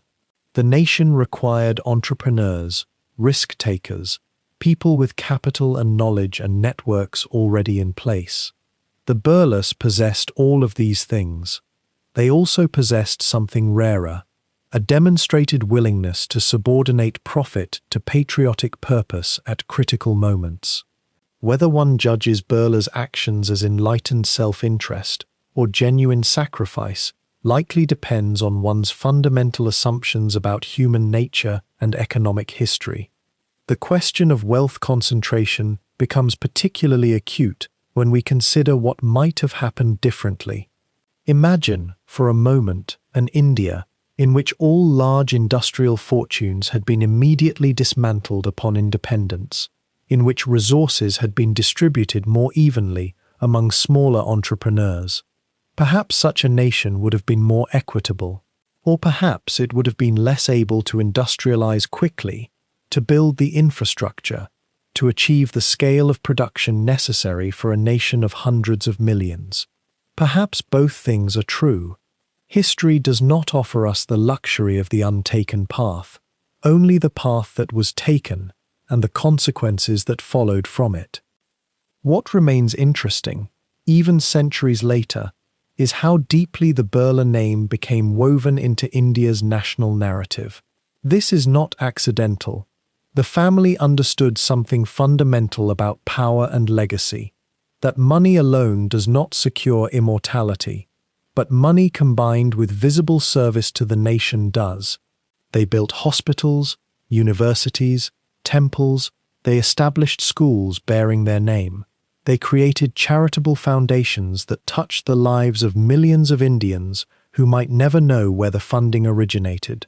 This is a form of legitimacy building that is as old as aristocracy itself, and the Birlas executed it with considerable sophistication. Yet one might also ask, without cynicism, was this philanthropy a natural outgrowth of the values they had inherited from the Marwari tradition, that sense of wealth as something held in trust for the community? Or was it a deliberate strategy to ensure that their descendants would be viewed as benevolent rather than merely powerful? The answer, almost certainly, is both. The most successful dynasties are those that genuinely believe in their own righteousness, while simultaneously understanding the practical utility of appearing righteous. The contradictions embedded in the Birla story are, in a very real sense, the contradictions embedded in the modern capitalist nation itself. India chose, after independence, not to pursue a purely socialist path, despite the strength of socialist thought within the independence movement. The Birla family, in many ways, embodied this choice. They represented the possibility that capitalism and nationalism could coexist, that Indian wealth could be Indian wealth rather than wealth extracted by foreign powers. Whether this was ultimately a wise choice for the nation is a question that economists and political theorists continue to debate, often with considerable heat. What can be said with certainty is that the Birlas did not create these tensions single-handedly. They participated in them, navigated them, sometimes exploited them. They were, in other words, thoroughly human, ambitious, patriotic, compromised, visionary, self-serving, and noble all at once. The ethical questions their lives raise do not resolve themselves. They merely hang in the air, like dust motes in the afternoon light, inviting us to think more carefully about the relationship between wealth and nation, between private gain and public good, between the stories we tell ourselves about historical figures and the more complicated truths those figures actually inhabited. If we were to step back now, having traced the Birla family across more than a century of India's transformation, and ask ourselves what thread connects the ledger books of Marwari merchants in Rajasthan to the boardrooms of post-independence Delhi, we might find that thread wound through something deeper than mere commerce. It is a thread of persistent belief that wealth, when guided by conscience, might become an instrument of something larger than itself. This is perhaps the central paradox that defined the Birlas, and it is worth sitting with for a moment, letting its weight settle. The family began, as we have traced, in the rhythms of small-town trading, in a culture where each rupee was counted, each trust was earned, and each obligation was remembered across generations. When Ghanshyam Das first stepped into the markets of Calcutta at the turn of the 20th century, he carried with him not just capital, but a kind of moral architecture inherited from centuries of Marwari dealing. That architecture was not rigid. Rather, it was flexible enough to bend toward opportunity, yet sturdy enough to hold certain principles intact. One does not see such flexibility in all merchant families, and yet in the Birlas it persisted, adapting through decades of upheaval without ever quite breaking. Consider what happened when that young industrialist encountered Gandhi. In another family, in another time, the meeting might have ended in polite formality, a wealthy man and a poor reformer, two worlds that rarely found common ground. But something in Ghanshyam Das recognized in Gandhi's vision not a threat to his enterprise, but a different language for expressing the same underlying principle, that wealth carried obligation. Gandhi spoke of trusteeship, of the capitalist as custodian rather than owner. Birla, listening, did not dismiss this as naive. Instead, he began the long work of trying to live it, which is far more difficult than simply believing it. This reconciliation between the accumulation of wealth and the ethics of simplicity, between the pursuit of industrial growth and support for a movement dedicated to overturning the colonial system that had enabled that growth, this is where the Birla story becomes truly interesting to historians, and perhaps worth examining even now, in the quietness of reflection. How does one fund a revolution while remaining rooted in the very systems that revolution seeks to dismantle? How does one invest in textile mills and cement factories while also believing in hand spinning and village economies? These were not abstract questions for Ghanshyam Das. They were the texture of his daily life. The answer, it seems, lay not in resolving the contradiction, but in holding it. The Birlas continued their commercial expansion. They had to, if they were to survive the colonial economy and later compete in a sovereign nation. But they also, quietly and consistently, funneled resources toward independence. They opened their houses to political meetings. They provided shelter, literally and figuratively, to the movement. Birla House became not simply a residence, but a kind of unofficial headquarters, a place where the future of India was negotiated in lamplight and whispered conversation. This duality was uncomfortable. It was also, perhaps, necessary. When independence came, and the Birlas found themselves in a newly sovereign nation, the test was not whether they could accumulate more wealth. They did, and substantially, but whether they could remain, in their own minds at least, aligned with the moral vision that had guided them through the struggle. This is where we see the family pivot, generation after generation, toward philanthropy and nation-building projects. Temples, yes, but also hospitals, universities that bore the family name but served students of all backgrounds, charitable institutions that predated government welfare systems in many regions. These were not purely altruistic acts, of course. They were also business decisions, ways of building cultural capital and social legitimacy. And yet, to dismiss them as merely strategic would be to miss something true about how the Birlas understood their own role in the country they had helped to birth. Through the Licence Raj era, a period when India's industrial policy was tightly controlled and restricted, the Birlas navigated constraints with the same careful calculation their ancestors had applied to Marwari ledgers. They adapted, diversified, moved into new sectors: aluminum, chemicals, pharmaceuticals, and eventually telecommunications. Each expansion was argued in the language of national interest. Each business decision could be, and was, framed as a contribution to India's development. Whether one believes this framing depends partly on one's view of industrial capitalism itself, of course. But what is undeniable is that the Birlas persisted, evolving their enterprises while remaining embedded in networks of political and social influence. The 1990s brought economic liberalization, and with it, a fundamentally different India. Suddenly, the protected spaces in which the Birlas had built their empire were opened to global competition. Foreign companies arrived. The Licence Raj that had, in a strange way, preserved the dominance of established industrial families began to dissolve. How would a century-old dynasty adapt to this new reality? Under Kumar Mangalam Birla's leadership, the family proved once again that adaptability that had always characterized them. They did not cling to old forms.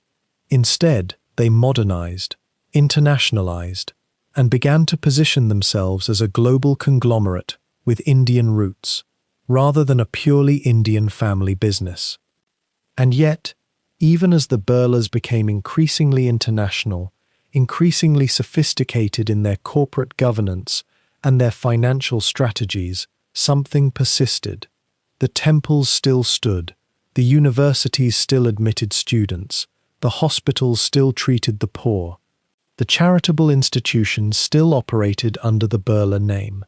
Whether this represents genuine conviction or merely the continued use of philanthropic imagery for brand management, or perhaps some complex mixture of both, is perhaps less important than recognizing that the pattern continued.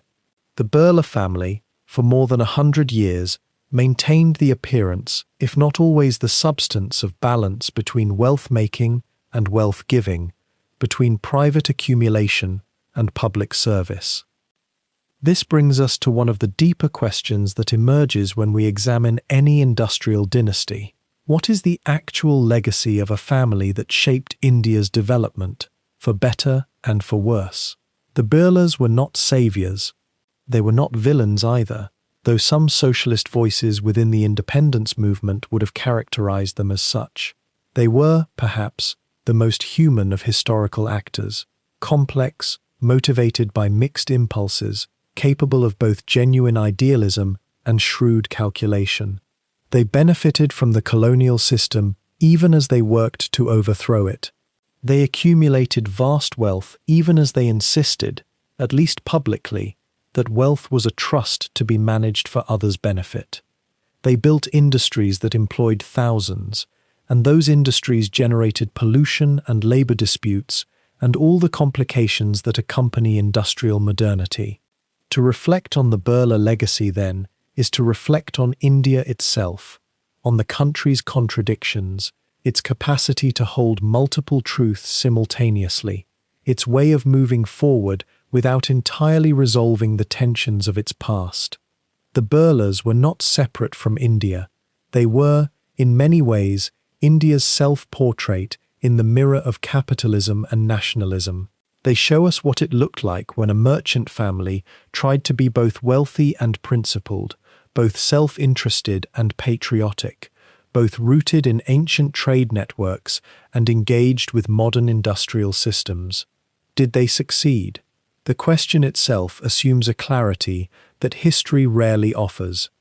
What we can say is that they persisted, that they evolved, that they remained recognizable as a family across generations of change, and that their name became woven into the fabric of Indian development, in steel mills and sugar factories, in university campuses and temple courtyards, in the quiet, comfortable homes of the merchant class that continues to shape India's economy and its imagination of itself. The Birla story, then, is not a simple narrative of rise and triumph, nor is it a cautionary tale of wealth corrupting noble intent. It is something more textured than that, a story of adaptation, of the way that families and fortunes persist through history, not by remaining static, but by finding in each new era some way to remain relevant, to reinterpret their role, to hold on to certain principles even as the world around them transforms utterly. And in that persistence, in that capacity to change while remaining somehow essentially themselves, the Birlas reveal something true about how dynasties survive, how traditions endure, and how the past never quite releases its grip on the present, even in a nation as turbulent and transformative as India has always been. As the sun descends now across the Indian landscape, casting its amber light once more over the courtyards and corridors where this family's story took root, we find ourselves returning to where we began, to Pilani, that small outpost in the Rajasthan desert where the Birla name first took on weight and meaning. The shadows grow longer here as evening settles, stretching across the same pale stone where merchants once bent over their ledgers, their careful accounts of grain and coin and trust gradually expanding into something far larger than any single family could have imagined. If you were to stand in that courtyard now, at this hour, you might notice how little has changed in appearance, and yet how completely everything has transformed. The buildings remain, solid and enduring, but the world they inhabit has been remade entirely. The British gone, the nation independent. The empire of trade that the Birlas built no longer operating under colonial constraint, but instead navigating the entirely different challenges of a sovereign, democratic nation, a nation that would struggle, always, to reconcile its ideals of equality with the stubborn realities of capital accumulation and dynastic power. What emerges from this long, winding history is not a simple story of heroic nation builders, nor is it purely a cautionary tale of wealth concentrating in the hands of the fortunate few. The truth, as these stories often are, contains multitudes. Ghanshyam Das Birla and his heirs were genuine contributors to Indian independence. Their financial support was material, crucial, sometimes dangerous. The evidence of their nationalism exists in letters, in documented meetings, in the very real risks they took by funding a movement that challenged the political order from which they themselves profited. And yet they were also industrialists, capitalists, Men who built empires and accumulated vast fortunes, who made decisions that enriched their families while entire nations labored in factories and fields. The Birla family did not invent this contradiction. It is written into the very fabric of modern nation building, into the awkward alliance between capital and nationalism that has played out across continents and centuries. How can a merchant class genuinely serve a movement for social liberation while benefiting from the very hierarchies that movement seeks to dismantle? How can wealth be accumulated with integrity, deployed with conscience, transmitted through generations without calcifying into mere privilege? These are questions the Birlas grappled with, consciously or not, and questions that modern India continues to wrestle with even now, in this present age. Consider what the Birla Empire became in the decades after independence.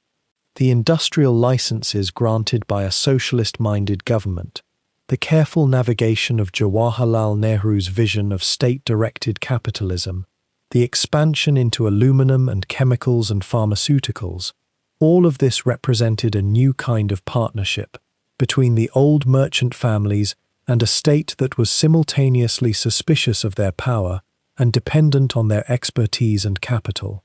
In some ways, the Birla conglomerate became a kind of mirror in which India could see itself, could understand the tensions between its egalitarian aspirations and its practical need for rapid industrialization, wealth generation, technological advancement.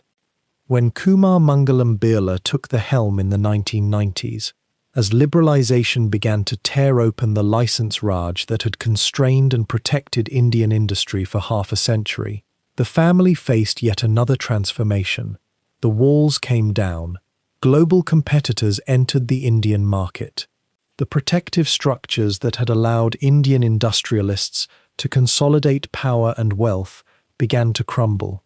And yet the Birlas adapted, as merchant families have always adapted, finding new opportunities, new markets, new ways to deploy their accumulated knowledge and networks. They became symbols, in some respects, of modern India's capacity to compete on a global stage. Though this too comes with its own moral ambiguities, its own questions about whose interests are served, whose labor is exploited, what is gained and lost in the rush toward prosperity. The philanthropic work of the Birlas deserves a moment here as well, as our story settles into its final stillness. Across the Indian subcontinent, there are hospitals bearing the Birla name, universities and temples, schools and research institutes. Some will say this philanthropy represents genuine commitment to broader social welfare, a sincere attempt to return wealth to communities from which it was extracted. Others will see it as a form of reputation laundering, a way of ensuring that dynastic power is remembered not for its extraction, but for its largesse. Perhaps, like so much else in this story, it contains elements of both. The motivations of wealthy individuals are rarely pure, nor are they wholly cynical. They are usually some complicated mixture of genuine principle and self-interest, of sincere belief and strategic calculation. What remains clear, though, is the sheer durability of the Birla family's influence. Nearly 2 centuries have passed since Ghanshyam Das Birla began his trading ventures in Bengal. Empires have risen and fallen. Technologies have transformed entirely. India itself has been remade, from colony to nation, from agrarian society to industrial power, from license-controlled economy to liberalized market. And through all of these vast transformations, the Birla name has persisted, adapted, endured. This is not an accident. It speaks to a kind of intelligence, commercial, political, social, that has been passed down through generations, refined and adjusted, but never fundamentally abandoned. Yet persistence is not the same as universal approval or uncomplicated legacy.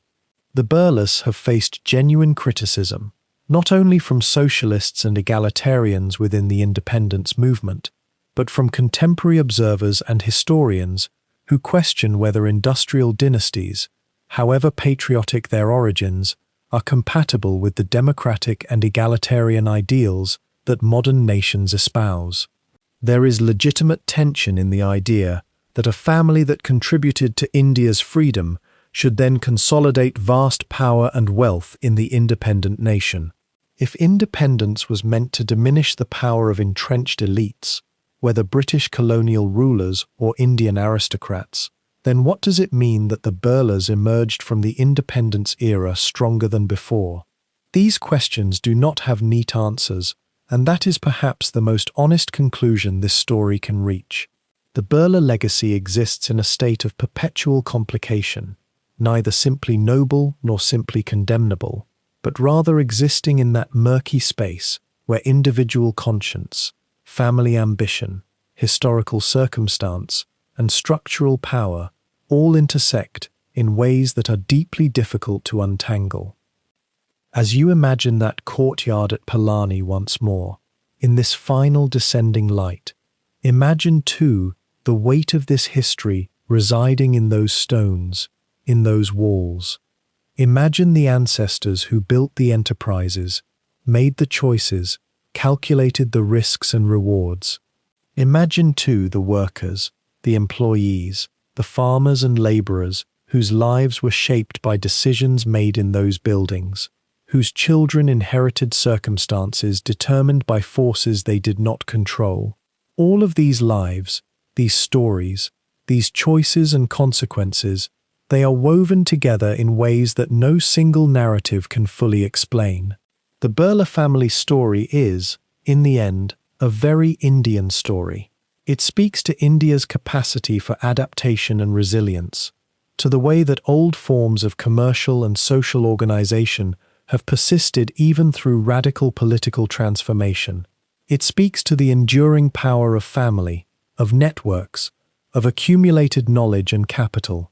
And it speaks too to India's ongoing struggle to reconcile ancient ideals of dharma, of duty, of righteous action, of using wealth in service of something larger than oneself, with the modern realities of capital accumulation, competitive markets, and vast inequalities of power. The sun continues its descent now. The sky above Pilani takes on those deep shades of purple and indigo that precede true darkness. The courtyard grows quieter. The sounds of the day, the voices, the footsteps, the distant sounds of commerce and activity, gradually fade into stillness. And in that gathering darkness, in that quieting of the world, the Birla story, like all stories, begins to settle into memory, into history, into that vast archive of human experience that shapes and defines the world we inhabit. This is not an ending, really. The Birla conglomerate continues to operate. New generations are coming of age within the family, facing new challenges, making new choices about the deployment of their inherited power and wealth. The tensions and contradictions that have always defined the family's relationship to India remain unresolved, perhaps unresolvable, and that ongoing, unfinished quality is perhaps the truest reflection of this history, that it is not a closed chapter, but rather one part of a much larger, continuing story about how nations build themselves, how families accumulate and deploy power, how individuals seek to balance conscience with ambition, idealism with pragmatism. As the last light fades and the courtyard falls fully into shadow, we too can allow this story to rest. The questions remain, but they need not be answered tonight. The complications persist, but they can be held lightly as we move towards sleep, toward that state of rest where the mind can finally set aside the weight of history, the burden of understanding, and simply breathe, simply be, in the darkness that gathers over us all.